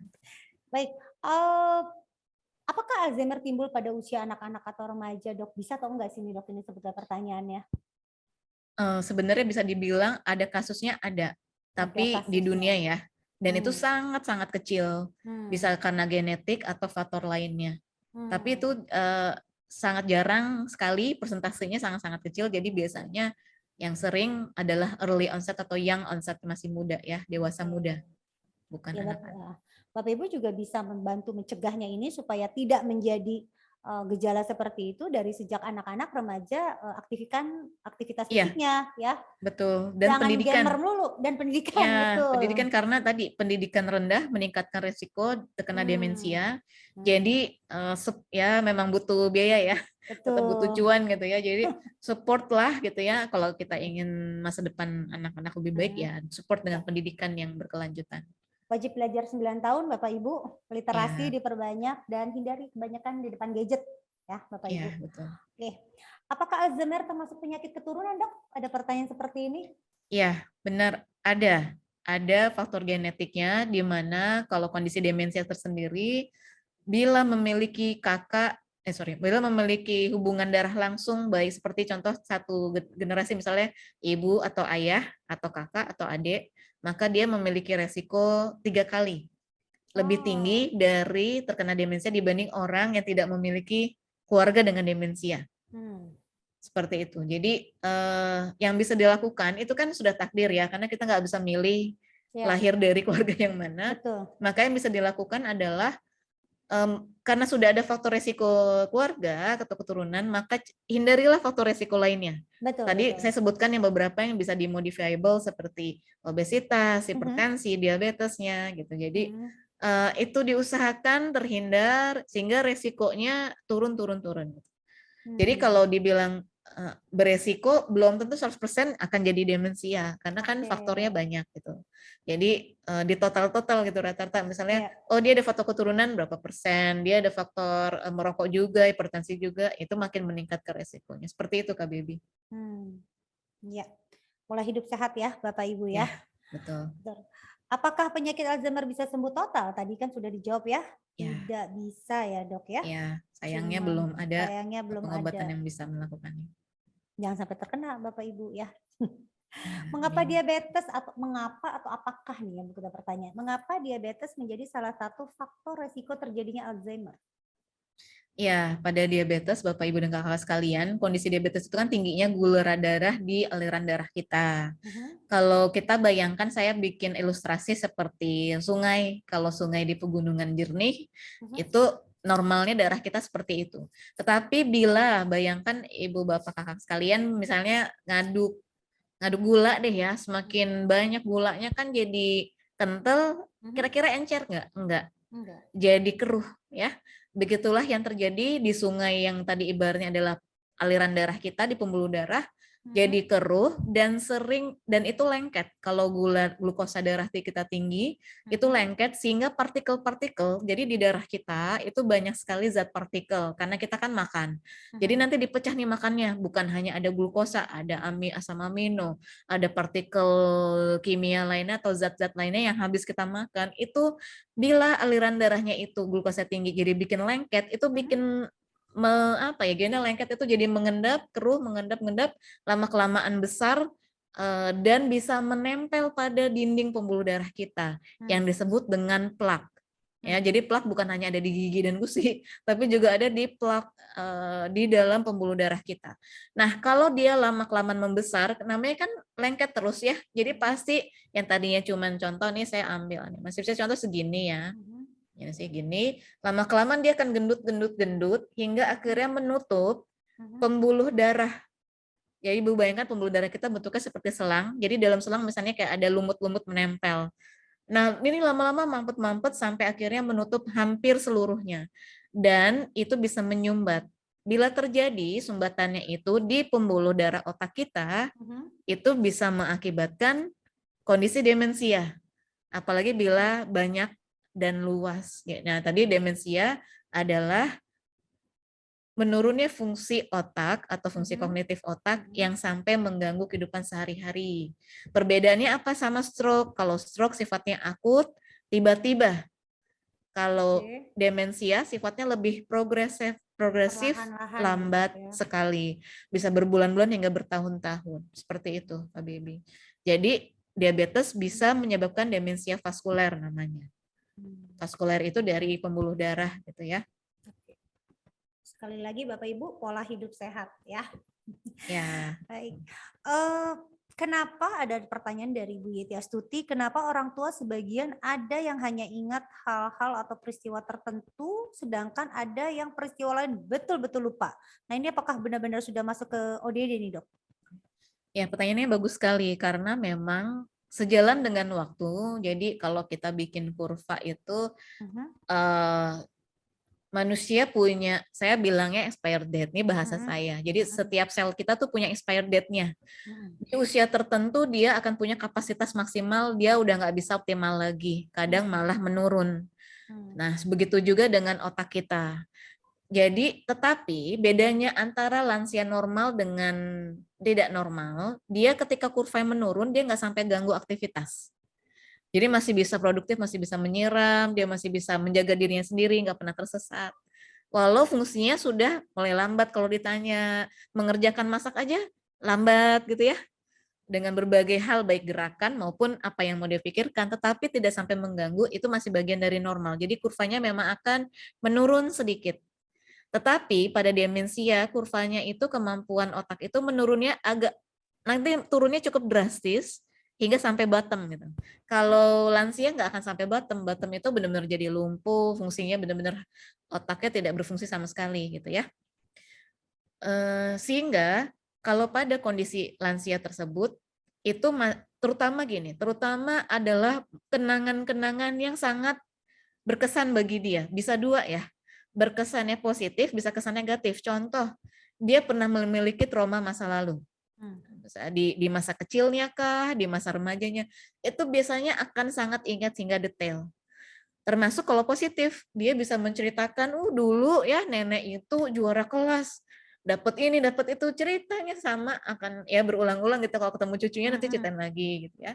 Itu karena memang berkesan dan itu yang sangat dominan, sedangkan memori yang lain yang mungkin tidak terlalu sinapsnya itu ikatan yang nggak terlalu banyak dengan jaringan neuron lainnya, itu dia tidak lebih samar-samar sehingga tidak dia pilih ceritakan. Seperti itu. Nah, ini juga bisa dialami oleh orang dengan demensia di mana ketika dia benar-benar banyak fungsinya sudah terganggu, memori yang negatif atau positif itu sangat-sangat dia ingat. Jadi dia akan, misalnya di memori positif sekalinya adalah dia disayang terus oleh suaminya, dia akan mencari suaminya yang mungkin sudah meninggal ke mana-mana gitu. Karena fungsi yang lain sudah tidak berfungsi bahwa saya saat ini sudah tahun ini si suami saya sudah meninggal dan sebagainya. Begitu juga sebaliknya bila dia yang dominan adalah traumanya, maka bisa jadi saat dia sudah mulai demensia mungkin ringan hingga sedang, itu akan lebih dominan muncul, dia akan teriak-teriak tanpa, atau dia melihat semua orang adalah orang yang dia takuti, misalnya seperti itu. Jadi itu yang perlu kita pahami ya dalam kondisi-kondisi tertentu, dan lansia pun juga, lansia normal pun juga akan ada memori yang paling berkesan yang mungkin perlu kita hargai. Kalau bercerita ulang, ya udah alhamdulillah masih yang lainnya masih bagus, masih bisa ingat itu berapa tahun yang lalu, bukan mengalaminya gitu, bukan pada saat fase mana nih kok saya nggak nyari suami saya, karena dia ada di fase memori tersebut, bukan dia tak sadar bahwa itu adalah memori, bukan lagi fakta atau kenyataan. Dan ini tidak bisa disamakan dengan mohon maaf istilahnya orang dengan gangguan kejiwaan ya. Tidak sama ya dok ya? Apa sama? Ya. Nah, itu dia sebabnya, karena ketika sudah terjadi demensia ringan sedang, itu sulit sekali kita mengobserve apakah itu bagian dari halusinasi, karena mereka juga akan mengalami halusinasi, KBB kita sebut dengan gangguan perilaku psikologi dan perilaku pada demensia GPPD. Jadi inilah yang akan menjadi tantangan bagi yang mendampingi, karena ada banyak hal perilaku mereka yang bagi kita tidak wajar, yang bisa jadi hanya dia yang memahaminya. Bagi orang sekitar mungkin tidak akan sulit memahaminya. Jadi yang paling bisa ya di mindset yang kita setting bahwa dia melakukan ini karena dia sedang sakit gitu. Ya kita ladeni aja ya dok ya berarti ya. Ya, dan ditenangkan, diusahakan ditenangkan, apalagi bila agresif misalnya ya. Jadi di konferensi Alzi nanti itu akan keluar itu ilmu-ilmunya dari para caregiver yang expert dari Alzi yang memang sudah menangani dan belajar juga dengan para pakar. Jadi mungkin bila ada yang membutuhkan informasi ini silahkan disebarkan ya untuk ikut konferensinya nanti. Ya, dicatat ya Bapak Ibu. Nanti kita akan bantu juga sebarkan Dok kepada Ya, mitra-mitra terima kita. kasih. Oke Dok, pertanyaan berikutnya, kalau sudah usia 73 tahun masih bisa diobati nggak tuh Dok?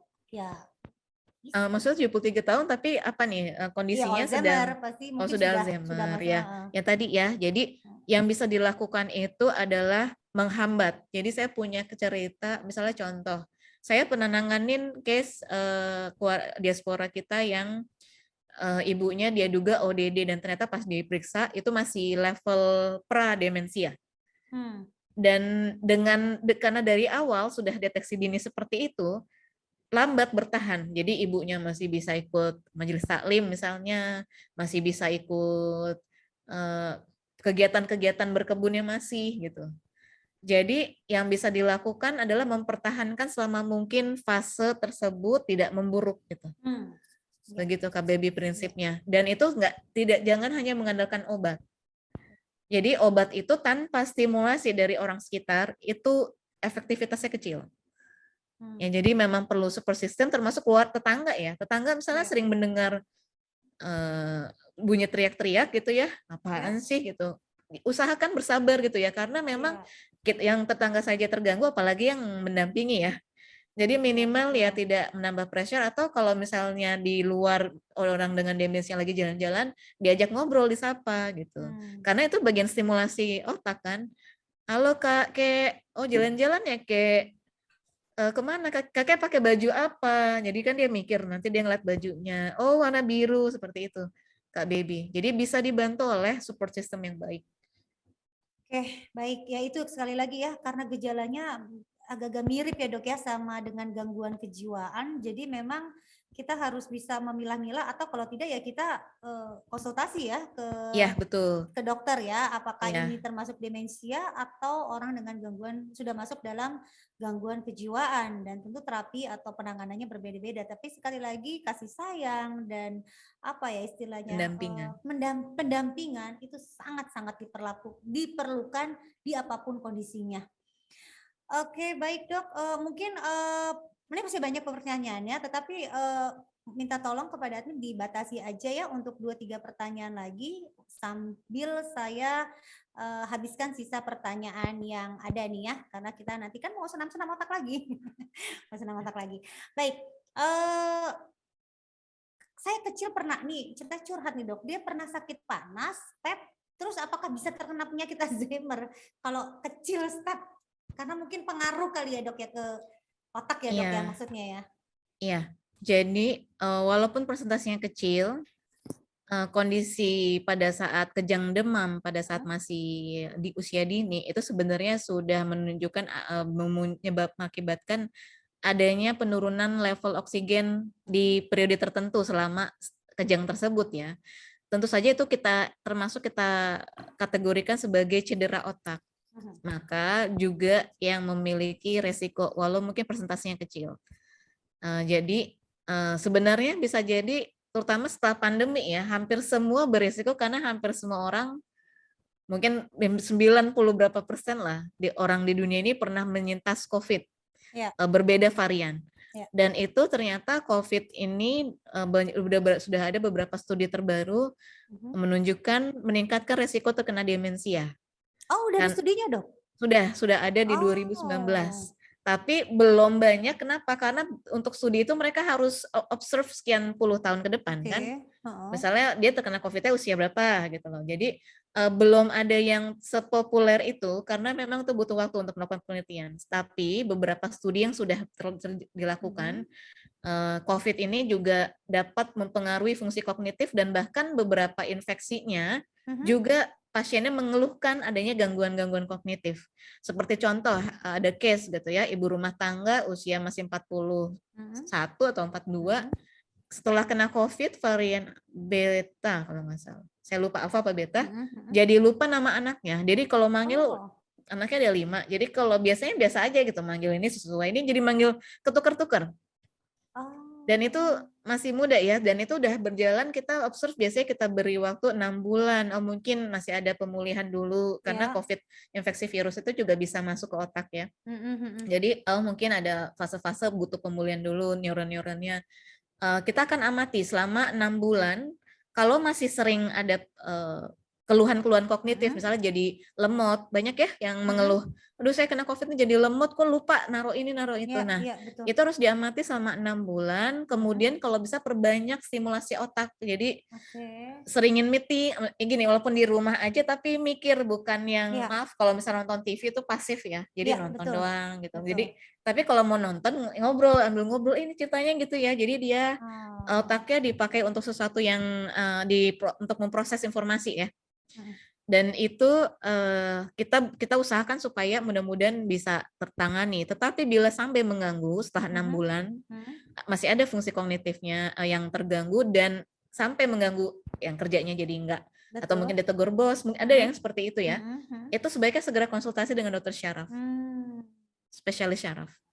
Ya, jadi mungkin bukan hanya yang tadi ya, bukan hanya kalau faktor ini gimana, mungkin ya COVID ini menjadi tantangan berat. Kita khawatir akan jadi ada ledakan kasus demensia di masa depan. Dampak dari pandemi yang bukan hanya lifestyle-nya yang mengubah gitu ya. Sekarang udah mager, udah gak enak. Walaupun bisa offline, online aja deh gitu, males macet misalnya. Tapi memang banyak juga dampak jangka panjang dari penyintas COVID memang dok ya. Iya, Literasinya betul. sudah banyak. Dan itu bukan hanya Alzheimer ya, ada lagi ya, ada yang paru-parunya lah, masalah di paru-parunya, apalah fungsinya menurun. Mungkin itu juga salah satunya. Cuman memang masih butuh penelitian jangka panjang untuk menjadikan ini sebuah hipotesa ya dok ya. Tapi ya memang bagaimana ya, memang udah kita memang harus berdampingan dengan virus COVID saat ini. Ya diingatkan untuk kembali hidup sehat Kak Bibi. Iya, jadi memang kuncinya adalah pola hidup sehat. Iya, karena ya betul, karena kan mungkin kecanggihan teknologi ini membuai kita udah enak segala macam ya, seperti itu. Kecuali tadi ya nonton TV sambil ngobrol ya. Main TikTok. Tapi jangan berantem ya, jangan jadi belain yang sana nanti. Misalnya nangis-nangisan gitu kan, ada yang nonton film sampai nangis. Nah, hindari emosi negatif gitu ya. Ya kalau wajar menangis nggak apa-apa, cuman mestinya ternyata emosi yang positif, happiness, proud itu memicu otak menghasilkan neurotransmitter positif yang membuat merilis dopamin, kemudian serotonin. Itu adalah hormon happiness yang ternyata efeknya baik buat otak. Sedangkan kondisi sedih, stres, misalnya dia nonton film sampai stres banget gitu, nih kok gitu sih penjahatnya gitu ya.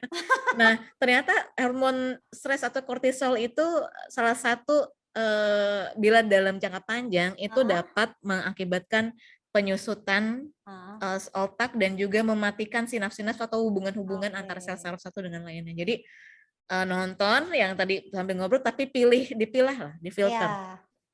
Ya. Jadi kalau mau nonton film horor, Bapak Ibu ajak temen biar seru, jadi nggak stres ya dok ya. Saya teriak-teriak ya. Oke. Kemudian ayah saya ini demensia Alzheimer, apakah saya beresiko terkena? Ya iya ya tadi ya. Ya tadi sudah dibahas ya. Sudah dibahas, tetapi bisa dikurangi dari faktor resiko lainnya. Ya, jadi belum tentu bisa terkena juga ya Bapak Ibu, Sobat CNI. Oke, pertanyaan berikutnya bagaimana dengan, berarti ini bisa sis Jen ini, kakak Jen yang jawab ya. Dengan produk CNI tadi, dengan penyakit demensia, apakah dosisnya atau cara pengkonsumsiannya bisa ditambah nih sis Jen, Kak Jen? Dari yang tadi Kak Jen sarankan? Ya, sis Baby. Untuk yang tadi sebenarnya kalau karena kan kita ini masih suplemen ya. Jadi kalau tadi untuk yang D3 tetap sarannya dosis maksimalnya adalah 4 tablet sehari. Kemudian untuk omega 3-nya bisa di 2 soft gel ya. Kemudian sih kalau misalnya memang sudah terkena demensia Alzheimer, kami tetap sarankan untuk konsulkan ke dokternya ya. Jadi boleh tuh mungkin bisa konsul ke dokternya, "Dok, kalau saya konsumsi ini misalnya omega 3 gitu kan atau D3, nah baiknya dengan kondisi yang saya alami itu boleh dosis berapa?" Begitu sih, Kak Baby. Oke, baik. Jadi, tetap konsul ke dokter sih kalau Iya. sudah memang, positif terdiagnosa Alzheimer demensia, gitu. Iya, jadi Bapak Ibu Sobat CNI karena memang ini adalah suplementasi ya, bukan obat. Jadi mendampingi yang pastinya kalau sudah terkena atau mengalami gejala yang seperti disebutkan oleh Dokter Kenia tadi, konsultasikan ke dokter, ikuti terapinya, ikuti sarannya dan bisa didampingi dengan suplementasi dari produk CNI ya, Bapak Ibu. Baik, pertanyaan berikutnya, oke ini untuk Dokter Kenia, apakah ada pemeriksaan lab Dok untuk memastikan seseorang itu terkena Alzheimer atau hanya melihat dari gejalanya saja? Ya, jadi pemeriksaan untuk memastikan atau mendapat diagnosis dia adalah demensia Alzheimer ini tidak cukup satu. Jadi selain pemeriksaan fisik, kemudian pemeriksaan assessment, neuropsikologi assessment, nanti akan ada kriteria tertentu untuk untuk yang harus dipenuhi supaya terdiagnosis demensia Alzheimer. Lalu biasanya dokter akan melakukan beberapa pemeriksaan darah untuk memastikan apa saja faktor resikonya, karena itu harus terkendali seperti apakah ada hipertensi, gula darah, kolesterol dan lain-lain itu harus tertangani, karena kalau tidak itu akan terus mempercepat ke stage berikutnya dari perburukan demensia Alzheimer-nya. Jadi pemeriksaan darah, kemudian juga ada pemeriksaan penunjang seperti CT scan atau MRI. Yang paling sering diminta biasanya MRI, karena ada beberapa kelainan yang dapat mengakibatkan gambarannya seperti demensia. Contoh ada case pasien yang saya juga pegang, itu dia ternyata mix Alzheimer iya dan ternyata ada tumor juga. Aduh, Gitu. oke. Tumor di otak gitu. Jadi yang kebetulan posisinya memang berdekatan dengan bagian otak yang kalau itu terganggu maka menggambarkan seperti demensia tadi ya. Jadi mudah lupa, kemudian sulit berkomunikasi dan sebenarnya dari pemeriksaan tersebut akan lebih spesifik, dokter akan lebih bisa memudahkan untuk memberikan penata laksanaan yang paling apa ya? Benefit buat pasiennya tentu saja ya. Misalnya oke tidak bisa sembuh total, tetapi at least supaya bisa berfungsi, dokter akan berikan obat ABC atau tata laksana ABC seperti itu, KBB. Berarti yang bisa dilakukan adalah kita mempertahankan supaya tidak naik ke level berikutnya Ya betul, Dok, memperlambat. memperlambat supaya tidak. Tetapi apakah memang akan naik Dok kalau sudah terkena Dok? Potensinya Dok?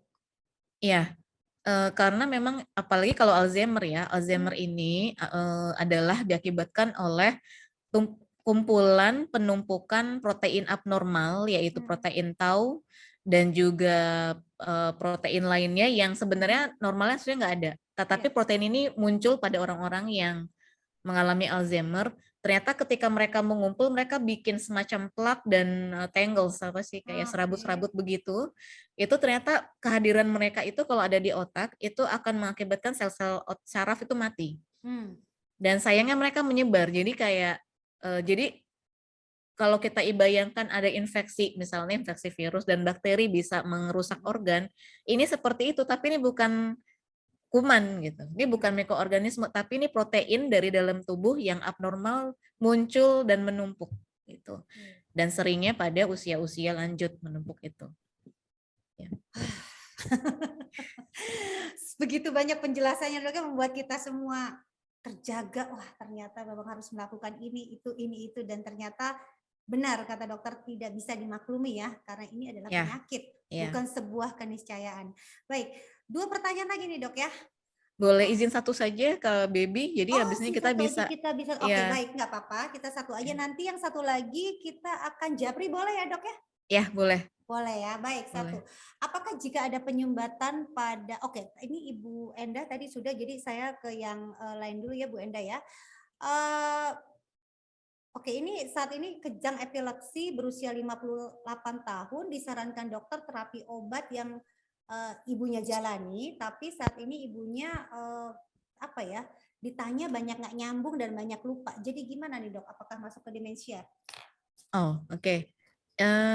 Sebenarnya informasinya perlu lebih digali lagi karena harus jelas kejadiannya berapa lama yang lalu, kemudian dia pemeriksaannya apa saja dan dokter bilangnya apa terhadap kejang dan epilepsi tadi.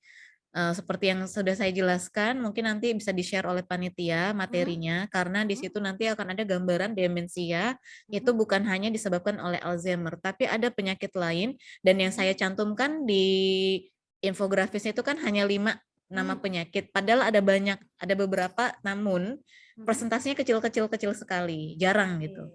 Ya, jadi mungkin bisa dieksplor lebih lanjut kepada dokter yang memegang apakah memang juga ada demensia juga gitu. Karena penjelasannya masih kurang jelas menurut saya. Nah, kalau tetapi terlebih apapun nanti hasilnya tetap pendekatan pada orang terutama lansia yang memiliki gangguan fungsi kognitif, dan kita sebut gangguan fungsi kognitif ya, baik itu dia jadi mudah lupa atau mungkin susah ngomong, termasuk misalnya orang yang stroke bicara pelo itu termasuk gangguan komunikasi. Bukan hanya mereka yang bingung memilih kata apa gitu ya. Nah itu pendekatannya semua sama.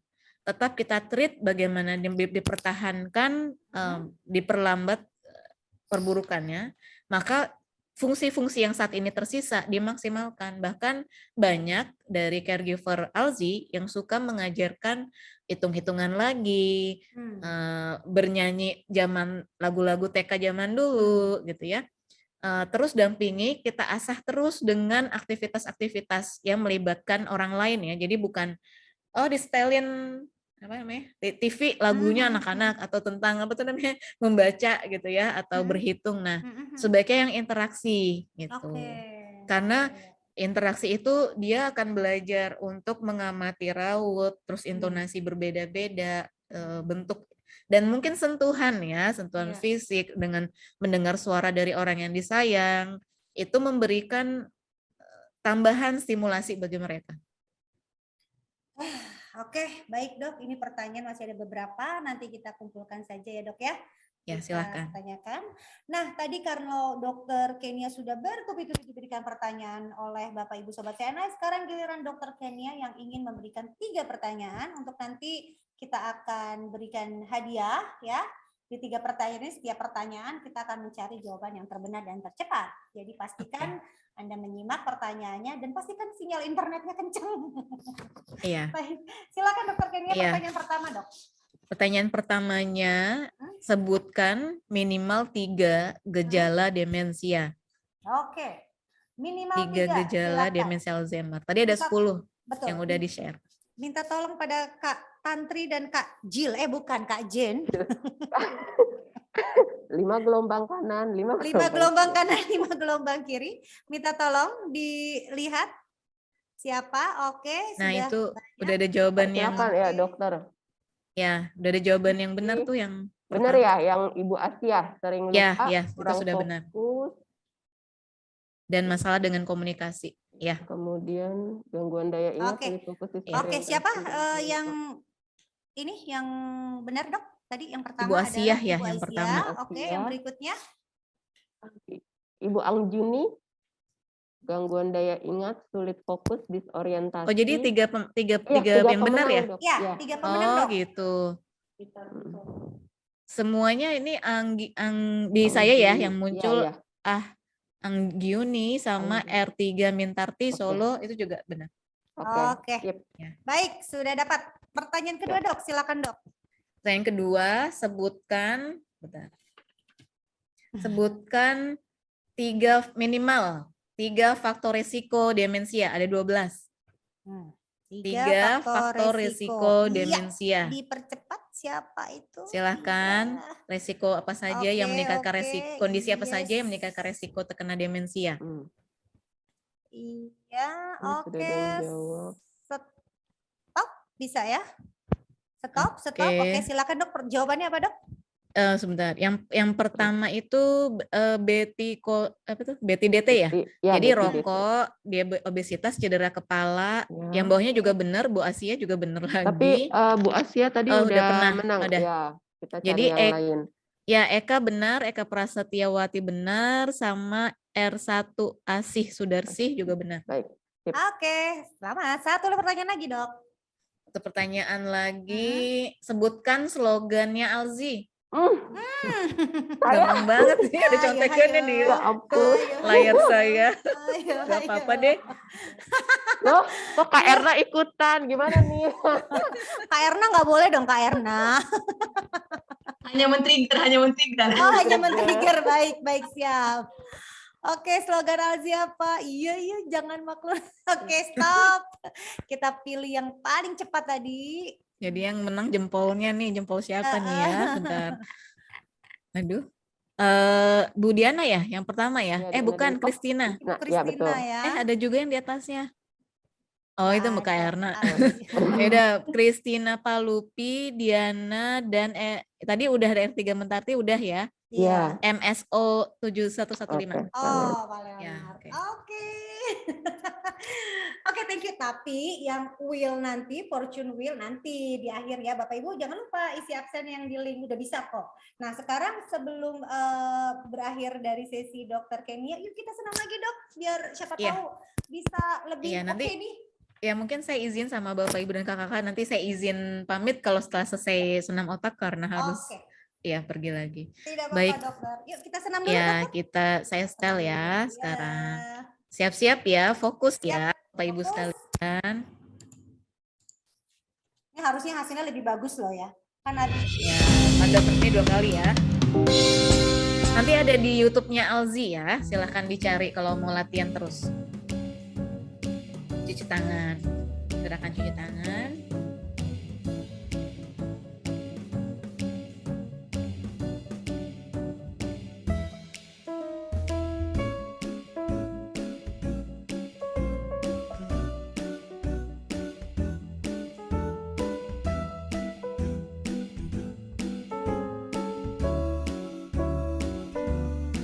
Sekarang cepat.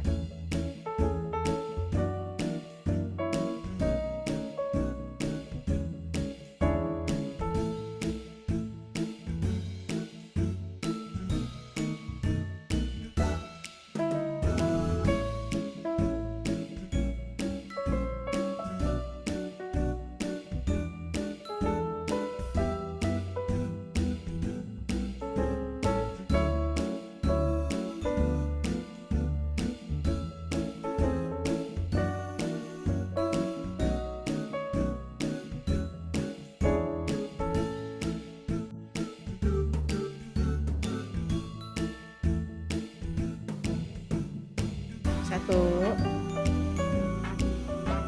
dua, tiga, empat,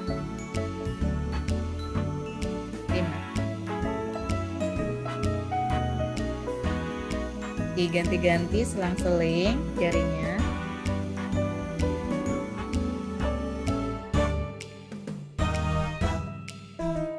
Telinga kanan dipegang oleh tangan kiri dan sebaliknya.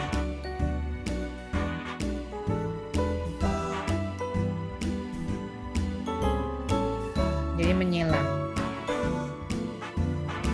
Sekarang dipercepat.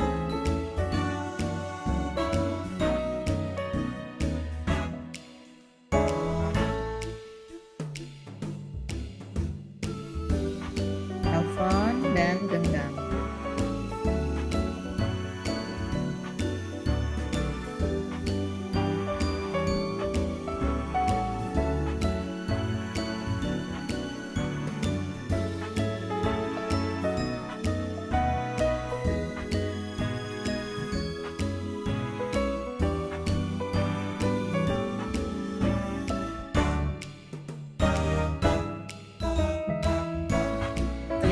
Kelingking dan jempol ya.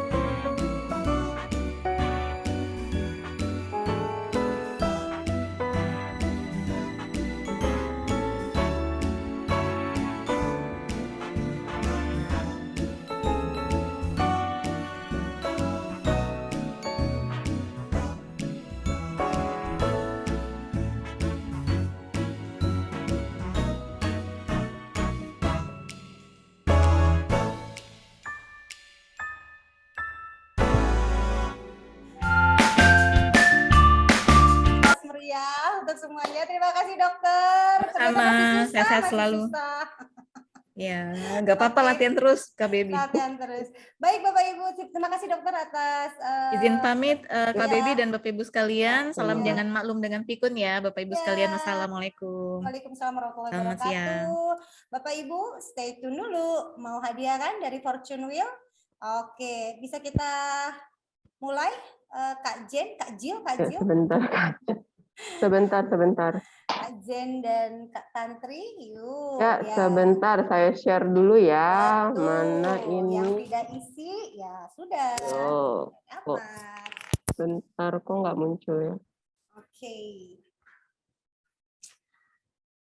Nah, sembari menunggu kali ya Kak Jen ya, saya mau bacakan dulu sedikit kesimpulan kita pada hari ini Ya. bahwa ternyata ingat ya Bapak Ibu Sobat Siana bahwa demensia Alzheimer atau pikun itu bukan sebuah keniscayaan ya.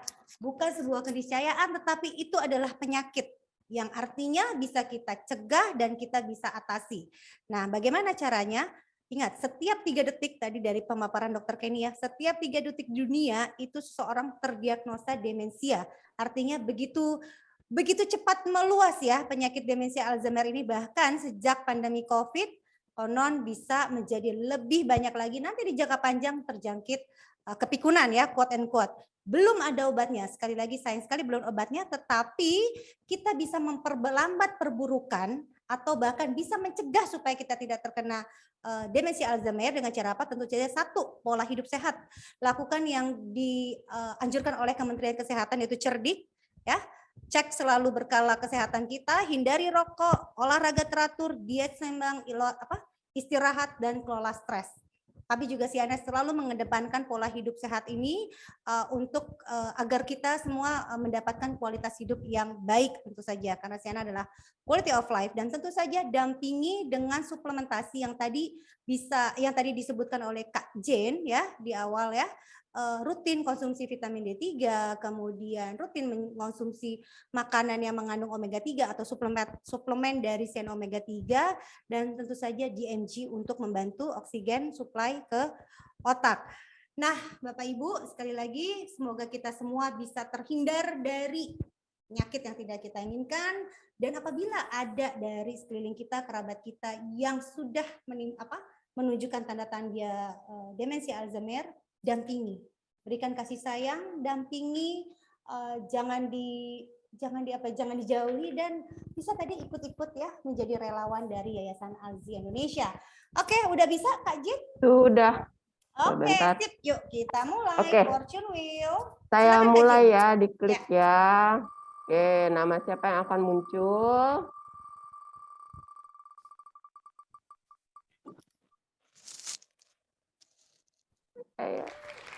Ya, yang pertama ada Diana Sintang. Boleh, selamat Kak Diana. Ini kita ambil berapa? Oke, masih ada Ibu Diana? Masih. Oke, siap Bu. Selamat ya Bu. Ya, terima kasih. Oke. Iya. Ya. Kita, Oke. Jadi ini nanti kita akan pilih 5 orang yang beruntung ya, Kak Baby. Oke, Tadi yang pertama ada Ibu Diana, kita putar lagi untuk yang kedua. Dan press. Ya, Bu Diana Dewi. Ini Apakah Buda, masih ada? beda nih sama Ibu Diana tadi ya? Beda. Diana melulu. Bu Diana Dewi masih ada. Habis ini Diana Dini. Diana, Moga-moga depannya nanti dia lagi ya Bu Dan- Dini ya. Bu Diana Dewi masih ada apa? Ada. Ada. Ada. Oke. Pagi harinya Kalau nggak Diana ada, ini. kita gugurkan ya, biar adil. Oke, kita putar lagi untuk pemenang ketiga. Amin Prabowo. Ya, Tiastuti ya. Iya. Munawaro. Ibu Yolanda Yolanda Oktaviani. Apakah masih ada? Hadir. Siap. Selamat. Ibu. Ya, kita Iya, putar lagi kasih. untuk pemenang keempat. 10 dong. Aduh, 10. Jangan 5, Suden. Biar rajin training. Oh, Ibu Kristina. Elmaluki. Selamat. Masih ada? Selamat buat semua. Ibu Kristina masih ada? Halo? Ya masih. Oke, Oh, siap. masih. Selamat, Bu. Berarti Terima ini kasih. Satu pemenang lagi ya? terakhir ya, satu lagi. Ya. Bu Dini berdoa, Bu. Ayo. Doa nih. Udah hujan. Ya. Besok minta 10. Ya, Ibu Rosi. Ya. Selamat dipantu. Selamat. Masih Koki. ada? Oke. Ibu Rosila masih ada ya? Bertanya terus Ini Ini udah jam Kayaknya- 4 kok promonya belum ada ya. perempuan-perempuan ya Kak Jen ya, semuanya yang betul. dapat ya. Ada tadi laki-laki. Oh, ada tadi laki-laki ya. Oh, oke. Ada ya tadi. Oke. Oke. Ya, baik Bapak Ibu Sudah Sobat ya? CNI. Yang Sekian dulu ke-10 Bunda Oh, Dini. 10. Nanti ke depannya kita bikin lagi ya. Seru ya, Bu. Ya, biar. Harusnya buat 12. Pak Jantan. 007. Terbagi-bagi Oke. Kita cari 10 pemenang tapi janji bawa 10 temennya ya buat ikut bincang santai ya. Ya. Gimana Ya. mau diputar Siap. lagi? Terus yang nonton. Oke, baik Bapak Ibu Sobat CNI, sekian dulu jangan maklum dengan pikun pada hari ini.